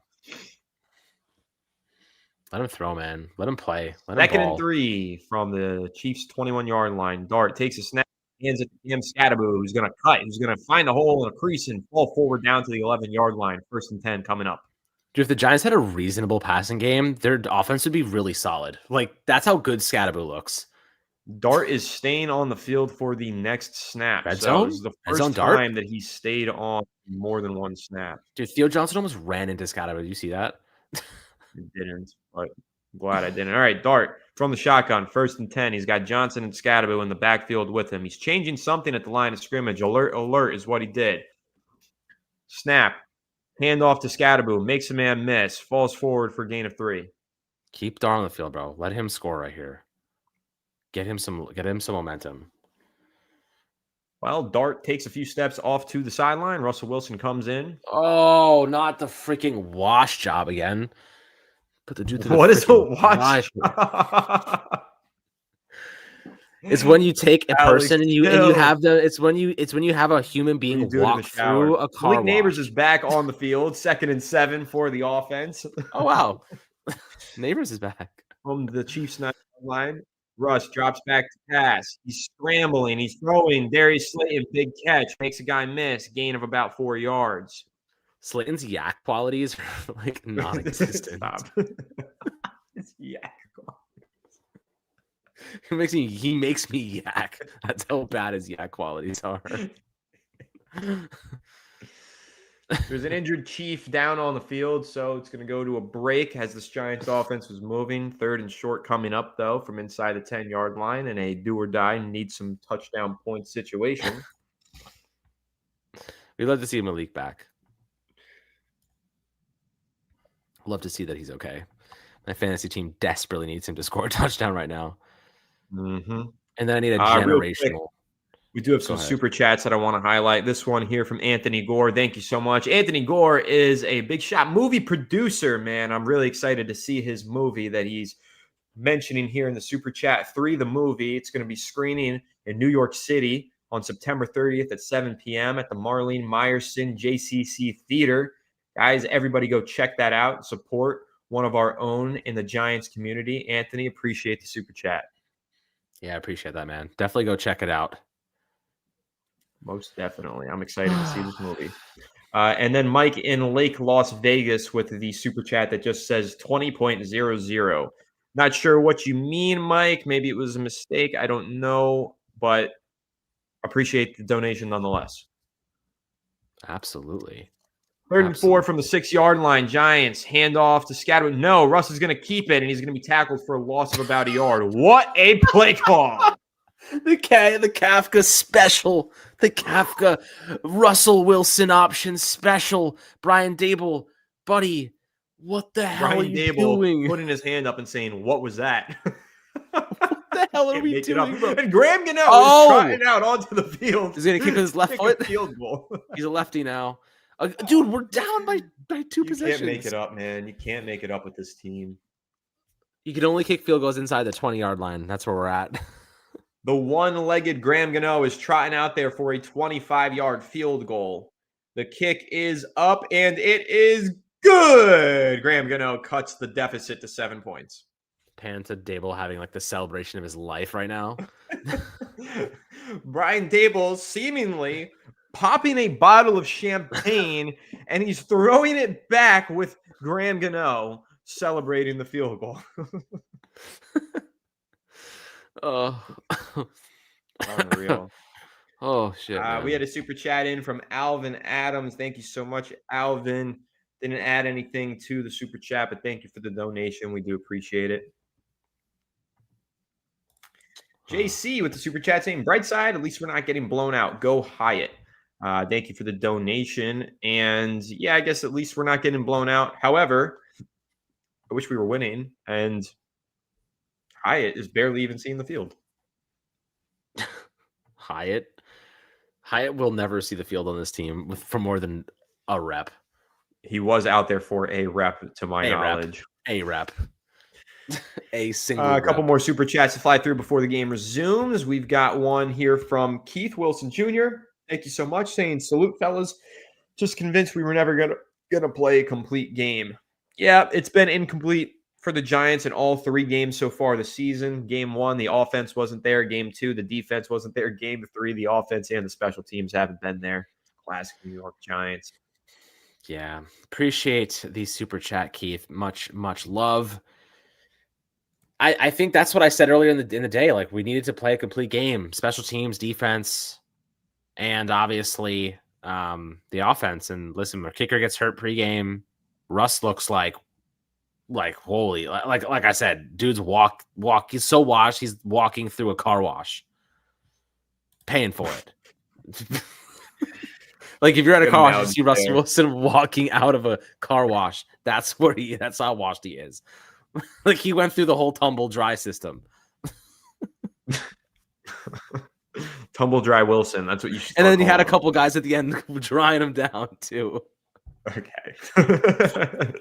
If you've been to a car wash, you know that. You know that's actually. Yes. I go to many car washes. Yes. Do you test different car washes out? No, I've lived in several locations in my life. So yes. Yeah, makes sense. Anyway, Fireplace Gaming with a super chat here. Thank you so much, Fireplace, a longtime viewer of the channel, saying, next debate, does this Giants front office regime make it past the bye week this year? At this rate, it's not looking great. Well, benefit of the Giants ownership is that the bye week is really late in the year. So if they want to move on from the regime, it's kind of easier to do it later in the year than middle of the year. So you can definitely get that done. Week, I think 14 is a bye week. So I'm going to say no. I don't think they do make it past the bye week. Yeah, I mean, right now I appreciate the Super Chat Fireplace Gaming, longtime member of the channel, but I mean, truthfully, what have they done to deserve anything more than 6 games? You know, nothing. Yeah. No, they haven't done anything. Big hit there on the kickoff, and the return comes out to only about the 23-yard line. Not the best return there for Kansas City. Good job by the Giants special teams there. We'll give them credit. Real quick, just to get caught up on all of our starred chats before the game resumes. Alvin says, appreciate you fellas, and renews his membership for 4 more months. Thank you so much, Alvin. Alvin did send the super chat earlier that didn't have the comment. I saw he said in the live chat that there was no comment meaning to attach. Just want to show us love. And then he re-ups the membership. So really do appreciate you, Alvin. Thank you so much. Absolutely appreciate that, especially amid what we're watching right now. Much love to you for dedication. Watching FSG, obviously daily content dropping all the time. So if you guys are new to the page or just kind of pop it in and say what's up, make sure to hit the subscribe button. We got you for all the Giants news every single day, good or bad, praying for a brighter future. That we are. Dexter Lawrence off the field. They're saying that he was grimacing in pain, apparently. So let's monitor that. 2nd and 6 for the Chiefs offense.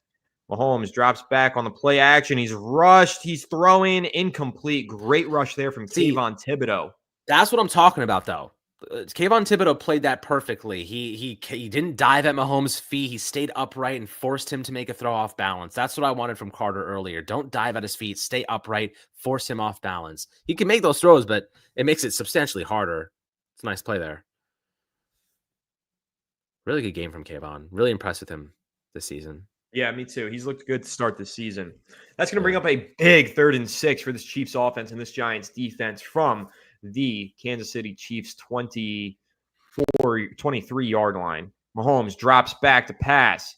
He's looking. He's under pressure. He's throwing. Caught downfield. Down at the 48-yard line is Tyquan Thornton, who's having a big night. Dude, like this guy Mahomes can make anyone look good. Like Tyquan Thornton.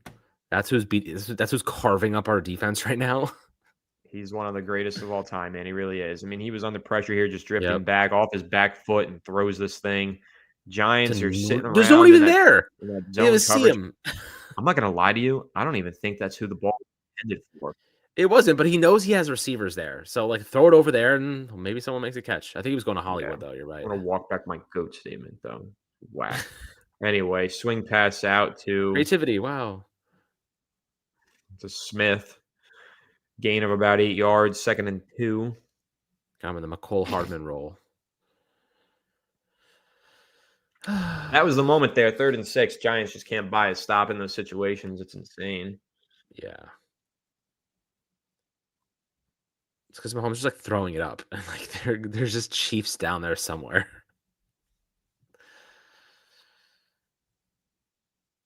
Yeah, defense is gassed too, a little bit. 2nd and 2. Mahomes throws, caught by Juju Smith-Schuster with Paulson Adebo and man coverage. 1st down, Kansas City. Guys are just always open. Like they're always open. I'm going to be honest with you, man. Paulson Adebo has not looked good so far this season. No, he does not look like a CB1. I mean, he's better than anything we had, but like, I mean, he didn't play football much last year, to be fair. So I'll give him a little bit of time to like get back into the groove. But I mean, he's not a standout CB1 shit anymore. Always give people time. We give people too much time. 1st and 10. Mahomes is going to hand off to Isaiah Pacheco. He's got a crease on the right side, but he's met in the hole there by Bobby Okereke with a great tackle at the line. Vicious tackle. That was a good. That was play. Vicious. That's the Bobby Okereke that we saw in his first year. Yeah, true. It's been a while since then. Lots of losing. Yeah, great read there. Gets off a block and textbook tackle. Good hit.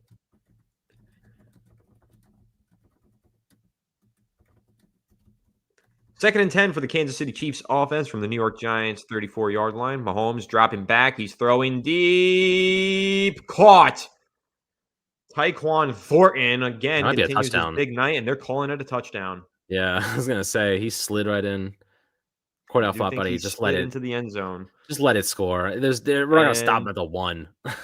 If there wasn't already icing on the cake, that is the candle. How much more losing can Neighbors take with this team? You know?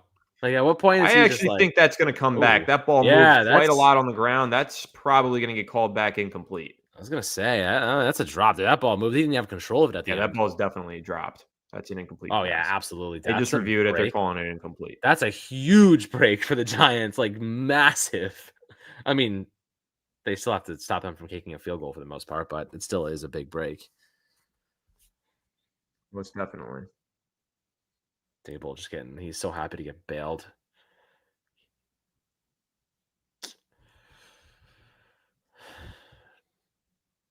So what is that? What is that? Did you see that pressure from Okereke and Carter? How delayed it was? I'm like, dude, you have one of the best processing quarterbacks in football, and you're delay blitzing that Shout out Shane late. Bowen. Shane Shout Bowen is out an Shane. absolute fucking bum. 3rd and God, 10 for the Kansas City Chiefs offense. Giants need a stop here desperately. Chiefs have the ball at the 34. Mahomes drops back to pass. He's going to roll. He's going to throw deep. across his body Caught. too. No way. Unbelievable Oh catch by Tyquan my Thornton down to the God. 1-yard line. Taekwon, bro. Ridiculous. Prime Randy Moss. Look at Dable. Like, how the hell does he make that play? That is an unbelievable catch. Yeah, it is. Drew Phillips even had his hand on the ball. I don't know how Tyquan Thornton made that catch. So happens when you're a good team, man. Good teams Candle on make the big cake. plays. Wow, I don't even know what to say. I mean, we weren't going to win anyway. So, like, whatever, I guess. It's like. Handoff is to Kareem Hunt, who bounces off a tackle and walks into the end zone for the touchdown. That'll make it 22-9. Kansas City Chiefs lead. Extra point on coming up. And yeah, Alex, I think with 6 minutes left in the fourth, this is where you give Jackson Dart his first run. Yeah, why the hell not? Why the hell not?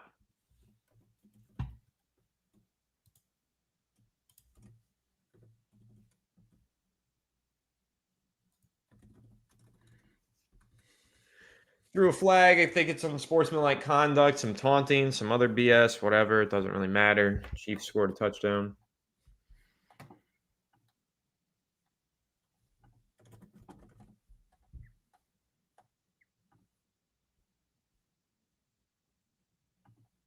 They're so cooked, bro. Dable's never going to get to see Dart play. There is literally zero chance that Dart does not start next week.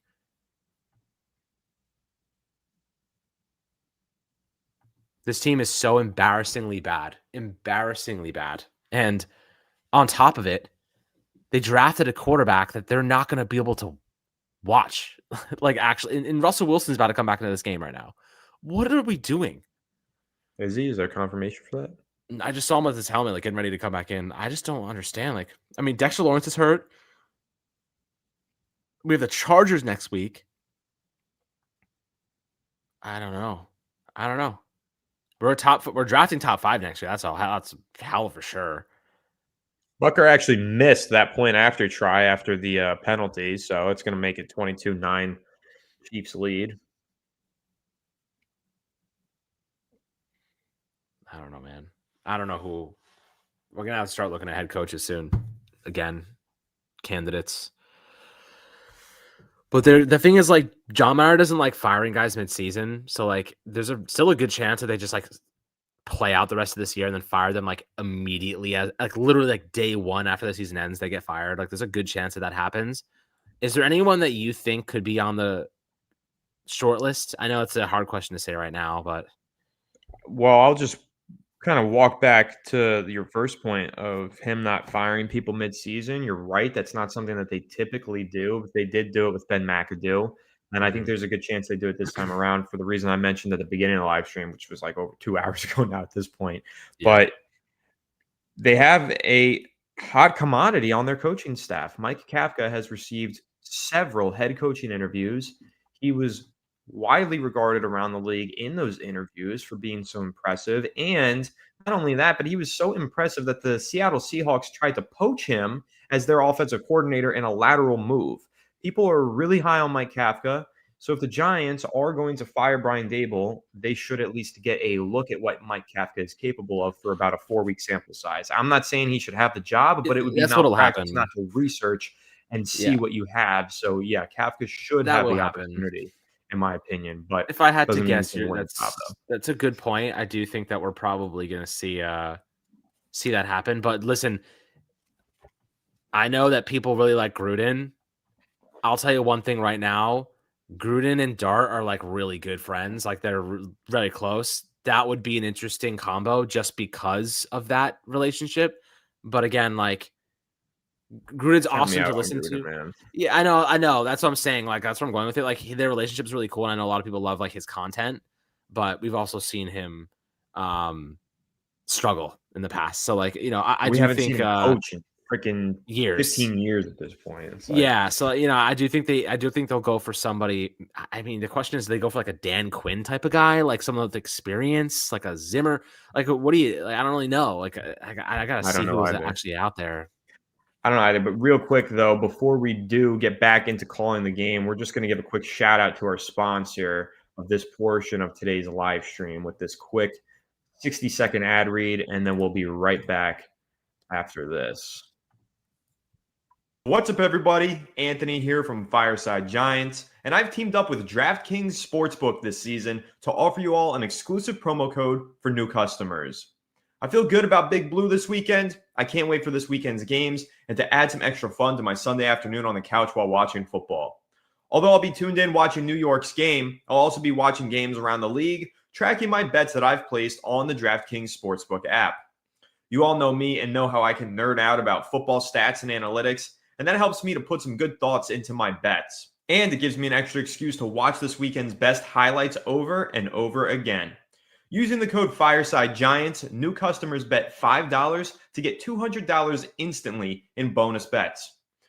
One-handed catches, long touchdown runs, and pick sixes. The next great touchdown is coming, and you can bet on it. Head over to DraftKings Sportsbook and sign up using the promo code Fireside Giants today.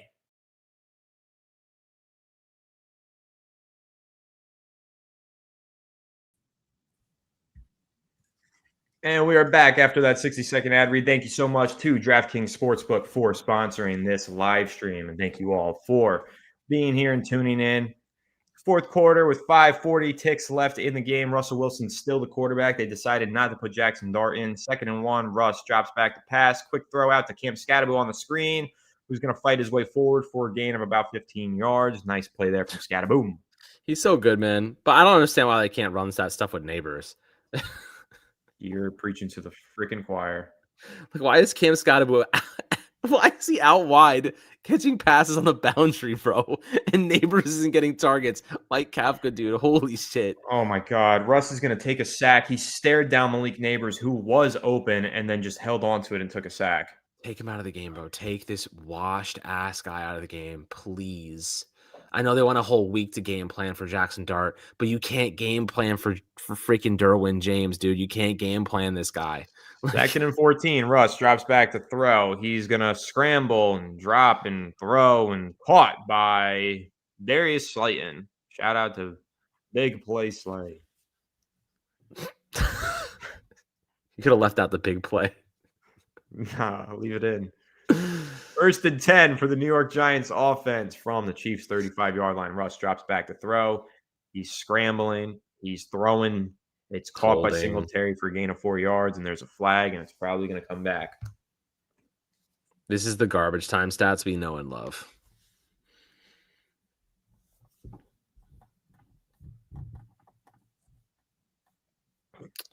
Yo, imagine being Joe Shane right now. You're sitting in the box with John Mara. That's crazy. I didn't even realize they showed that on the. Dude, I'd deadass walk out. I'd leave. I'd be like, he has to stay because obviously it's his job. But like, holy crap! I don't think I can make eye contact with Mara.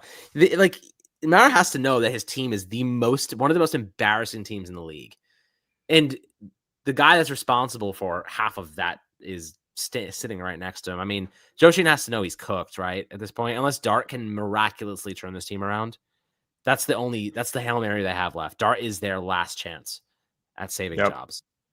Russ makes a nice throw on the pressure while Oh. being hit. Completed to Daniel Bellinger for a gain of, Oh, I don't know, 7 I yards. haven't seen him out here very often today. That's okay. Oh, Kafka's on the field now. Oh, wasn't Yeah, he? He he's was. been doing that all Yeah, he's season. doing that. Right, I forgot. He's a sideline Handoff coach. is a Devin Singletary because that's what we need right now is Devin Singletary handoffs with 4 minutes left in the game. Brilliant. They're literally playing this out to lose. I like never seen a more like they're just wasting the clock out. They're just trying to get out of here.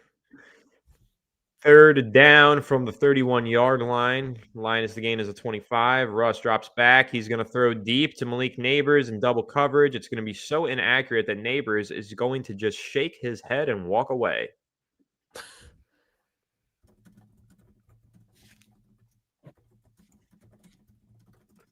Great throw.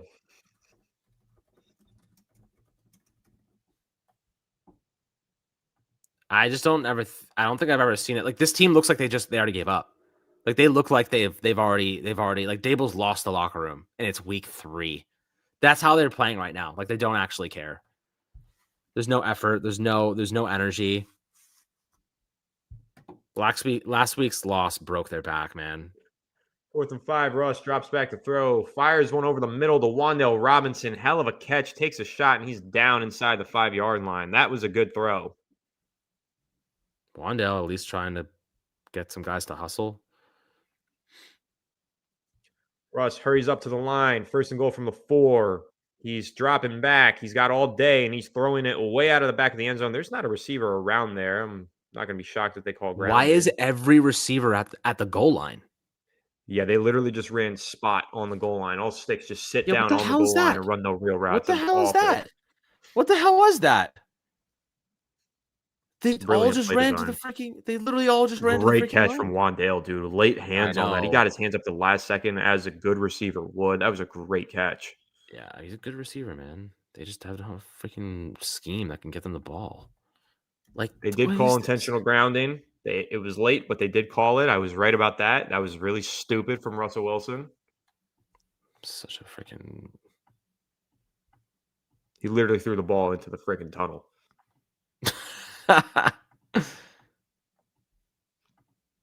Wow. Everybody on that play ran an out route. Literally every receiver ran to the goal line and ran an out route. Dude, I'm posting a screenshot right now. Unreal. 2nd and the goal from the 19-yard line for the Giants offense. Russ in the shotgun. He's going to bring Wan'Dale Robinson in motion. Drops back. Quarterback draw with Russell Wilson. What a call. Down to the 10-yard line. Unreal. I wasn't looking. I got so excited. The boos are raining down. Can you blame them? What is Mike Kafka doing if not trying to piss off the fans with that fucking play call? Dude, look at the tweet I just posted. This is the play that they had where all the receivers didn't go past the line of go past the goal line. I don't want to look at it. I'm sorry. Look at it. You have 3rd to. and goal Look at from the 10. Russ dropping back to throw. He's holding it. He's under pressure. He's firing it out of the back of the end zone once again. Put this old man out of his misery, bro. This is crazy levels of inefficiency. Like I said he last week, Unk still got it. Unk don't got it no more, bro. Look at Neighbors. Look at his face. Neighbors is literally like.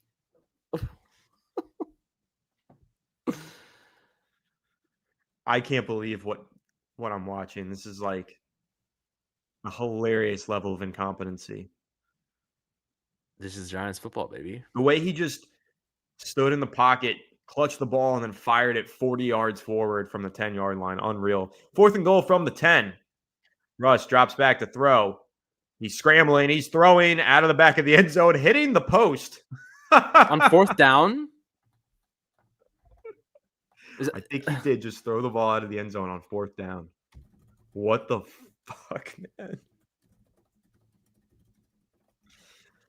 Oh, my God. John Mara, do us all a favor and fire the whole staff.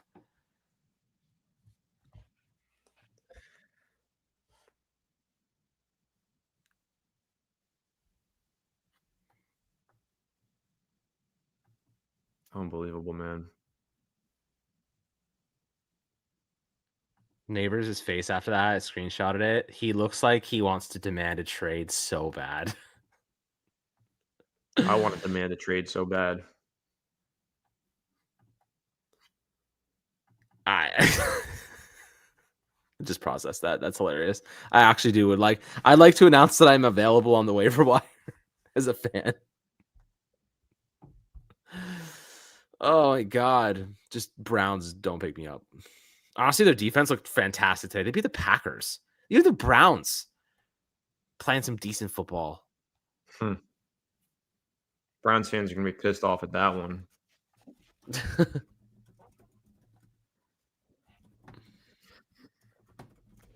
Just tank their draft pick.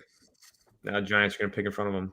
You know what's gonna suck though is if we don't get to see an extended amount of Jackson Dart this year, which I imagine we will. He's probably gonna start next week, but I would hate for them to just, be in draft position for another quarterback and Dart doesn't get a real chance, It'd suck.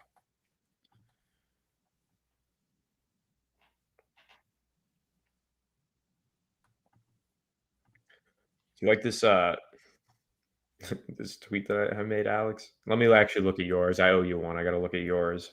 Just watch the string of tweets I fired off in the last 2 minutes.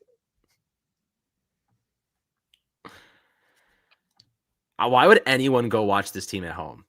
Like, if you have season tickets, I'm sorry. I'm sorry that you're donating to this franchise at the moment. Straight up charity.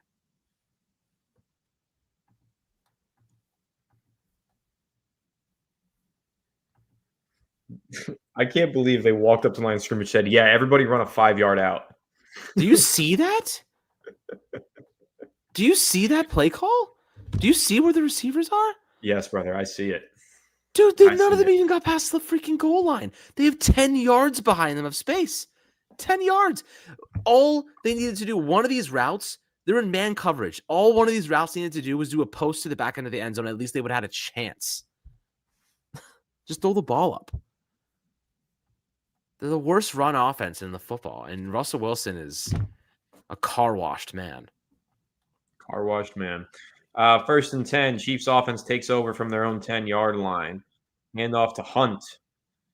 He somehow fights forward for 5 yards. Giants are calling a timeout. They want more. They want to extend this. They want to deal with more of this slow death. I'm going to show you a meme. This is what this makes me feel like.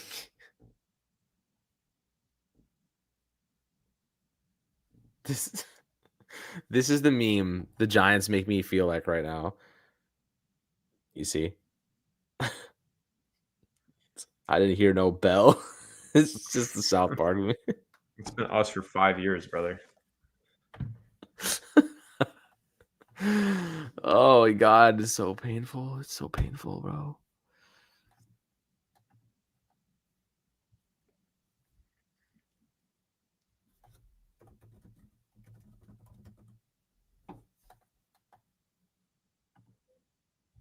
I don't know, man. I don't know where we go from here. It's another coaching staff, another whole front office cleanup. Chiefs just running the clock out on us now. Giants call their last time out. What's even the point? Like, put Dart in if you're going to do this nonsense. Honestly, I think that's what they're trying to do is get a look at Dart. Yeah. I'm trying to get the ball back so they can let Dart play for a little bit.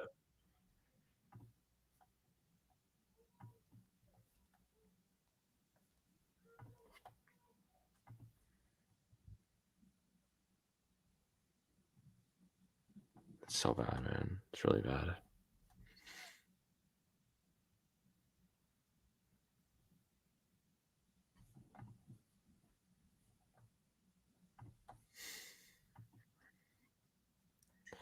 Well, it's going to bring up 3rd and 4 for the Kansas City Chiefs offense with 2 minutes and 20 seconds remaining in the game. Chiefs get a first down. The game is over. Giants get a stop. They get to see Dart possibly or more of Russ. I don't know. The Giants are just training this dude how to lose is what they're really doing. What they've been doing for all their players for the last 5 years. Yep. 3rd and 4. Mahomes. He's rolling. He's throwing deep into double coverage. It's nearly picked off by Paulson and Debo. That actually could have been a pretty important play, but it went right through his freaking hands. As usual. That was a gift-wrapped interception that he dropped. If he caught that, returned it a little bit, Giants potentially could have scored a touchdown that we would have been talking about. No, they're putting kick, that old no. goddamn freaking Yeah, hospice man back in the game. God damn it! What are we doing? I thought the selling point on Paulson Adebo was that he had good ball skills. That's one of the most confusing interceptions I've ever seen. That thing was like a punt in his lap. Dude, hands for feet for hands, bro. Feet for hands. That's right. Anyway, Chiefs are punting. Whoa! Almost blocked. Oh, they ran into the kicker. Are they going to throw a flag? We'll see. Gunnar Olszewski fields it around the 30, makes a man miss, makes another man miss, and he's down at around the 39-yard line. They got me for a second. I thought the Giants blocked that punt. Could you imagine if they would have gotten a touchdown there? That would have been quite a way to score. Why is Russell Wilson in this game? Bo Collins almost came through and blocked the punt. That would have been nice. We don't block punts, bro. Stop.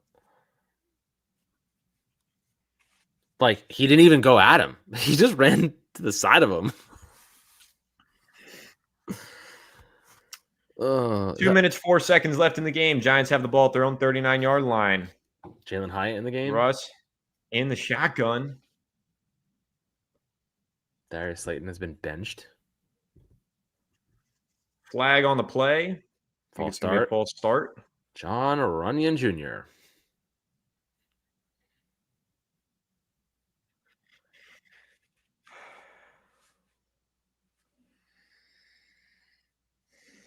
Bro, for two 0-2 teams, the Giants are by far the worst 0-2 team.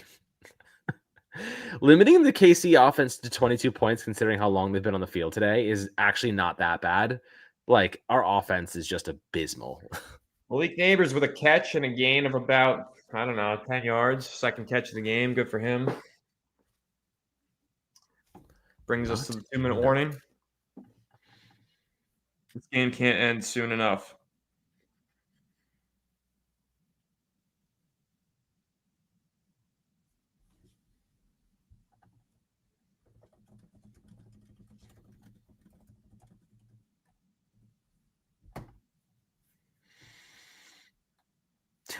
Someone said Dable and Kafka broke out the old Jason Garrett special on that play where they all ran. It was like, man, what it feels like.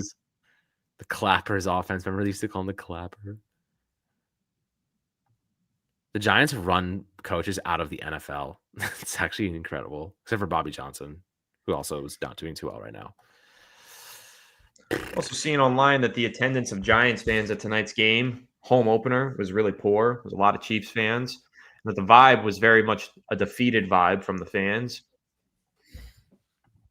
Yeah, I mean, why would anyone? What a shame, man. 2nd and 6 for the Giants offense from the 43-yard line. Russ drops back to throw, under pressure, scrambling, throwing. Scatterboo got kill shotted, but he pops right back up. Incomplete.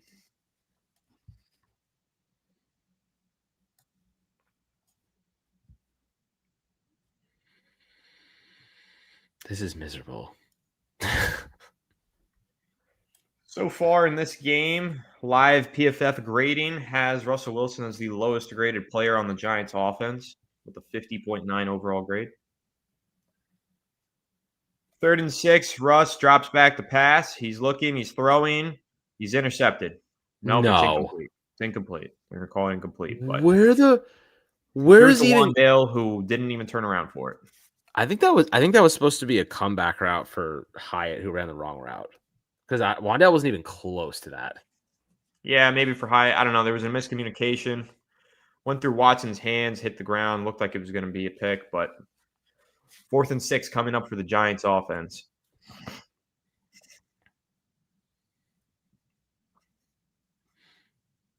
They're just so inept, bro. It's so inept.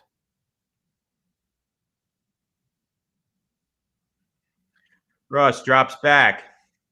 He's going to hold on. He makes a man miss somehow, and then he gets tackled down for a gain of about 2 yards, and that effectively ends the football game.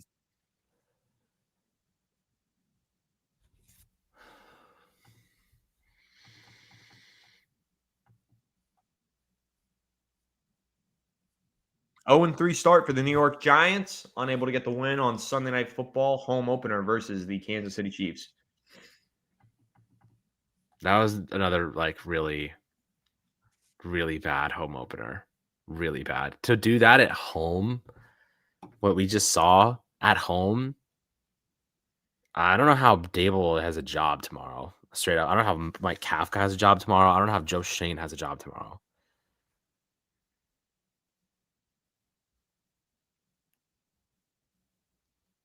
This is we are back in the dumps.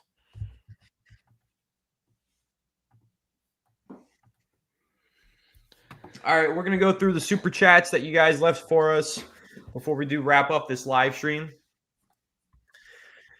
Jack saying, Anthony, what is a win? I've never seen a New York Giants one. Well, I don't know. It's been a while. Thanks for the super chat, Jack. Thank you. JC saying, guys, it was a trick play. Let's run Russ. Yee. Thank you for the super chat, JC. It was a trick, but it was not a trick against the Chiefs defense. It was a trick on us poor Giants fans that had to watch that. Hamza Network, thank you for the super chat saying Daniel Jones probably laughing on his couch. I don't even want to talk about that. Yeah, I would be too. Justin, thanks for the super chat saying this cannot be real life. It's comical to be a fan of this joke of a team. Yeah, it's tough, man. It's really tough. The dog days never really feel like they ever end. You can't escape them. Through that. Thank you for the super chat, Justin. Sean with the super chat. Offense could have played tighter. Shane Bowen. Yeah. Can't blame Bowen for this one. Nah, you can't. And another super chat rolling in from Nick Man C. Thank you so much. Saying mock draft season now. I guess. Yeah, like, I mean, we'll eventually go down that road regardless, but appreciate the super chat nonetheless. And that, like, you know, someone said the crazy part is this team actually has talent. You're not wrong. Like, they do have talent. They just have the worst coaching staff in football. Like, the Saints don't have talent. You know what I mean? The Saints do not have talented players. The Giants do have talented players. They're just coached like they don't. You know, they're coached like they don't. And when you see malpractice like this on a professional scale, that you're not scheming the ball to your top receiver, Malik Neighbors, you're not doing any creative play calling, like you're not doing anything on defense to disguise coverages, you're really just running vanilla preseason-esque schemes. I don't know what else to say. You know, I don't know what else to say. They don't. What are these guys doing in practice, Anthony? What are these guys practicing? Because it doesn't look like they actually prepare for games. It looks like they prepare for losses. They play to lose. They gave up at the end of that. They looked completely defeated. Brian Daboll has lost this locker room, and it is week 3. I don't know if he survives the next 2 weeks. I honestly don't know. I honestly can't. And the way that we saw Mike Kafka coach tonight, yeah, like maybe you want to get a look at him, but like, for what? You're not going to pick him. I don't want Mike Kafka to get the look because I actually think he's going to be a good coach. I mean, Mike Kafka's offense has been terrible, and he's played a large role in that. Yes, I'd rather get a look at Brandon Brown but than Joe Shane. Like, Brandon Brown will take over as the interim GM, and who's the interim head coach? I guess Kafka would be like, but like I feel like he's the assistant head coach. So you can't fire everybody. You can't fire everybody. You can only really fire head coach and GM. Like, you can't turn over the staff midseason. It doesn't work that way.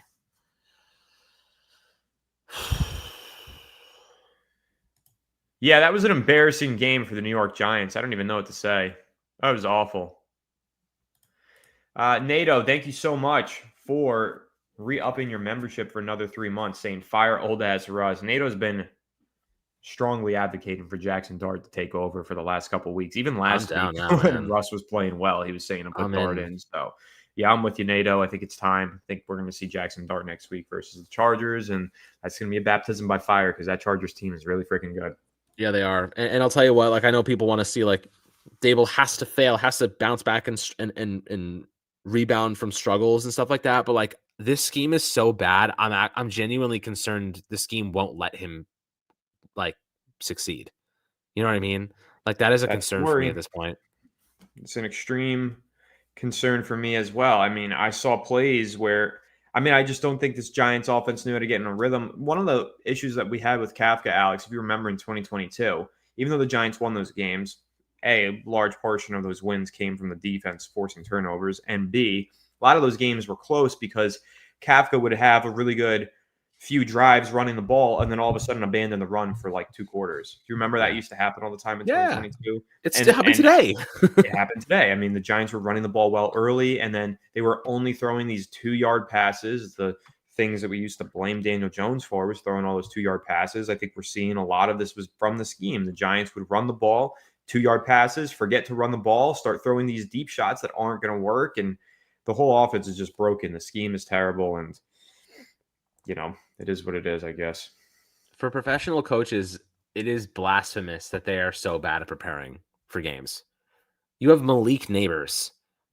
Like one of the best, if not like top 2, top 3 receivers in the game, and you can't manufacture reps to him. You can't manufacture opportunities for him to get involved. It's a fireable offense. The rest of it's just as bad, but the fact that they can't even manufacture reps to their best player on offense, probably their best player in general, is a fireable offense. 2 freaking day. I agree with you. I mean, listen, I don't know how you don't go into this game with a package of plays for Malik Neighbors, right? They didn't have a package of plays for him. You Not should a have a single play. set handful of plays designed just to get the ball into the hands of Malik Neighbors. They had a package for Cam Scatterbo that worked. Where was the package for Malik Neighbors, your best playmaker? They didn't have one, and that's why they ended up getting their asses kicked. Yeah. I mean, the sad part is, dude, is like you watch this team play, and it doesn't look like they prepare. There's no confusion about what type of defense the Chiefs run, right? You know what they're going to do. You know what they're going to try to do. They play that zone coverage. There's space in the zones. There's space there to find. But the Giants do not watch the film and properly attack that space. Like they actually lean into it. They dive headfirst into what the Chiefs were trying to do, resulting in multiple interceptions. It should have been 3 interceptions. At this point, it is straight up. It is entirely a coaching issue. There's talent on this roster. You can't convince me otherwise. This is entirely a coaching issue. And someone brought up the idea: do you think it's possible that the Giants would just fire the coaches and keep Joe Schoen? Do you think that Joe Schoen has done enough to build this team that he can save No, his own? I His really own don't job? want to see that happen. I see people say that all the time, especially when you do the Giants collective show.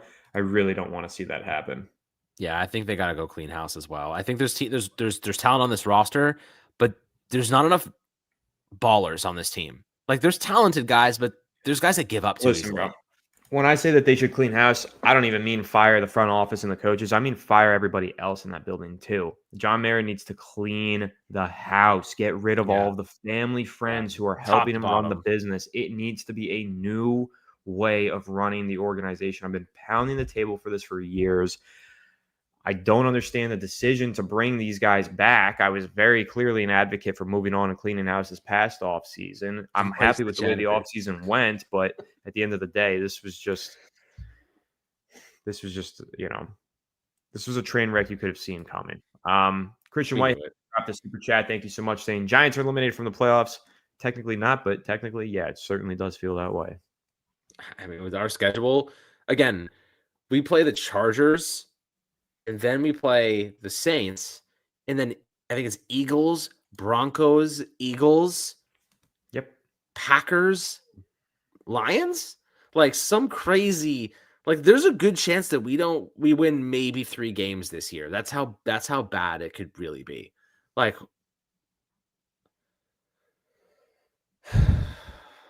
it's week 3, Yeah, dude. it's going to be a long season, that's for sure. We do have one We more still super get some chat, start. though, here from 2 Up, 2 Down, 718. Thank you so much for the donation saying, trade Russ to the Bengals, start Dart. Nobody's trading for Russell Wilson. I never understood when fans were even saying that last week. Yeah, Russ had a good game versus the Cowboys. Nobody's trading for 36-year-old Russell Wilson. It's just not going to happen. I mean, everyone's seeing how ass he is right now on national television. You know what I mean? Like, who wants him? If anything, Jameis Winston is far more valuable at this point than Russell Wilson, and basically because he hasn't played, he hasn't been able to show anyone that he's gotten worse. I wonder what Jameis Winston would look like in this offense. Would he also suffer from the 3.2 yards per completion that we see from every Giants quarterback in this offense, or would it be different with Jameis? I don't know. It would be I'm different. starting to It would just be think that it's different. It would be different because you get the ball out faster. That'd be the only difference. I don't even know if that's true, to be honest, man. I think you're saying that because you're hoping that's going to be the case when Dart is in there, but No, I'm not saying that it's going to be a better offense. I'm just saying that like the ball will be out faster, so at least the receivers will have a chance to make a play. Russell Wilson just held the ball forever, he did in which this did game and limit he did in things. week 1. And last week he got the ball out so quickly and on time. So it's really just a matter of, I think there's a play calling issue that's not resonating with Russell Wilson, and then there's also just an issue of,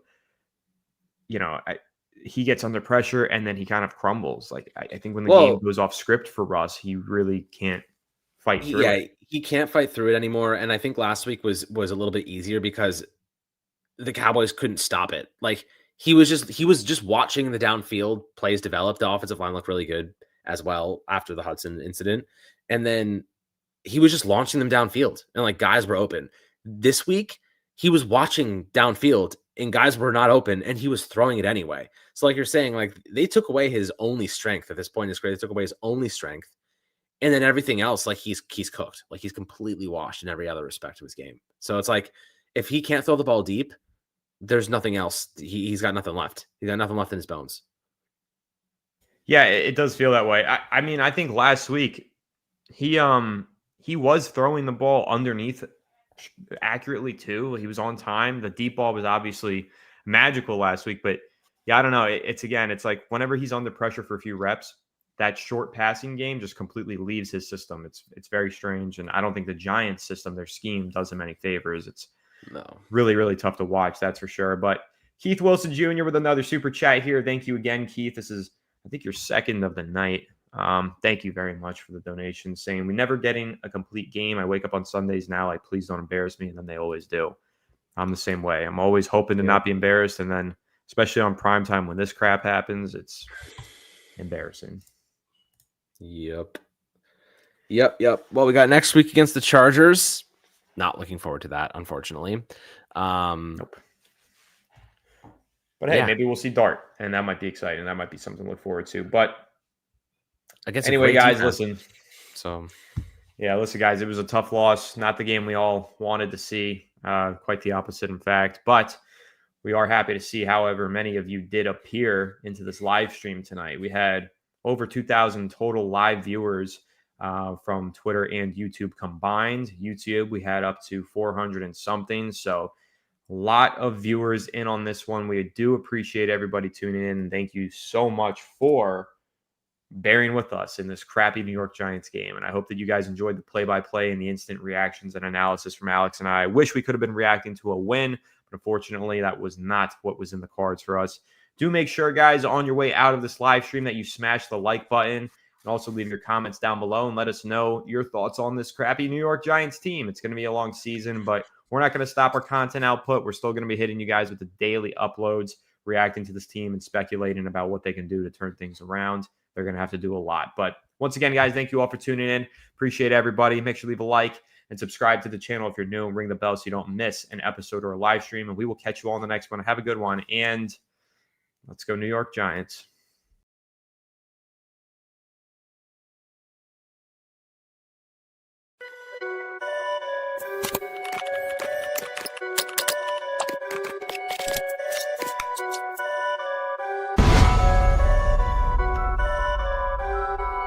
Perfect.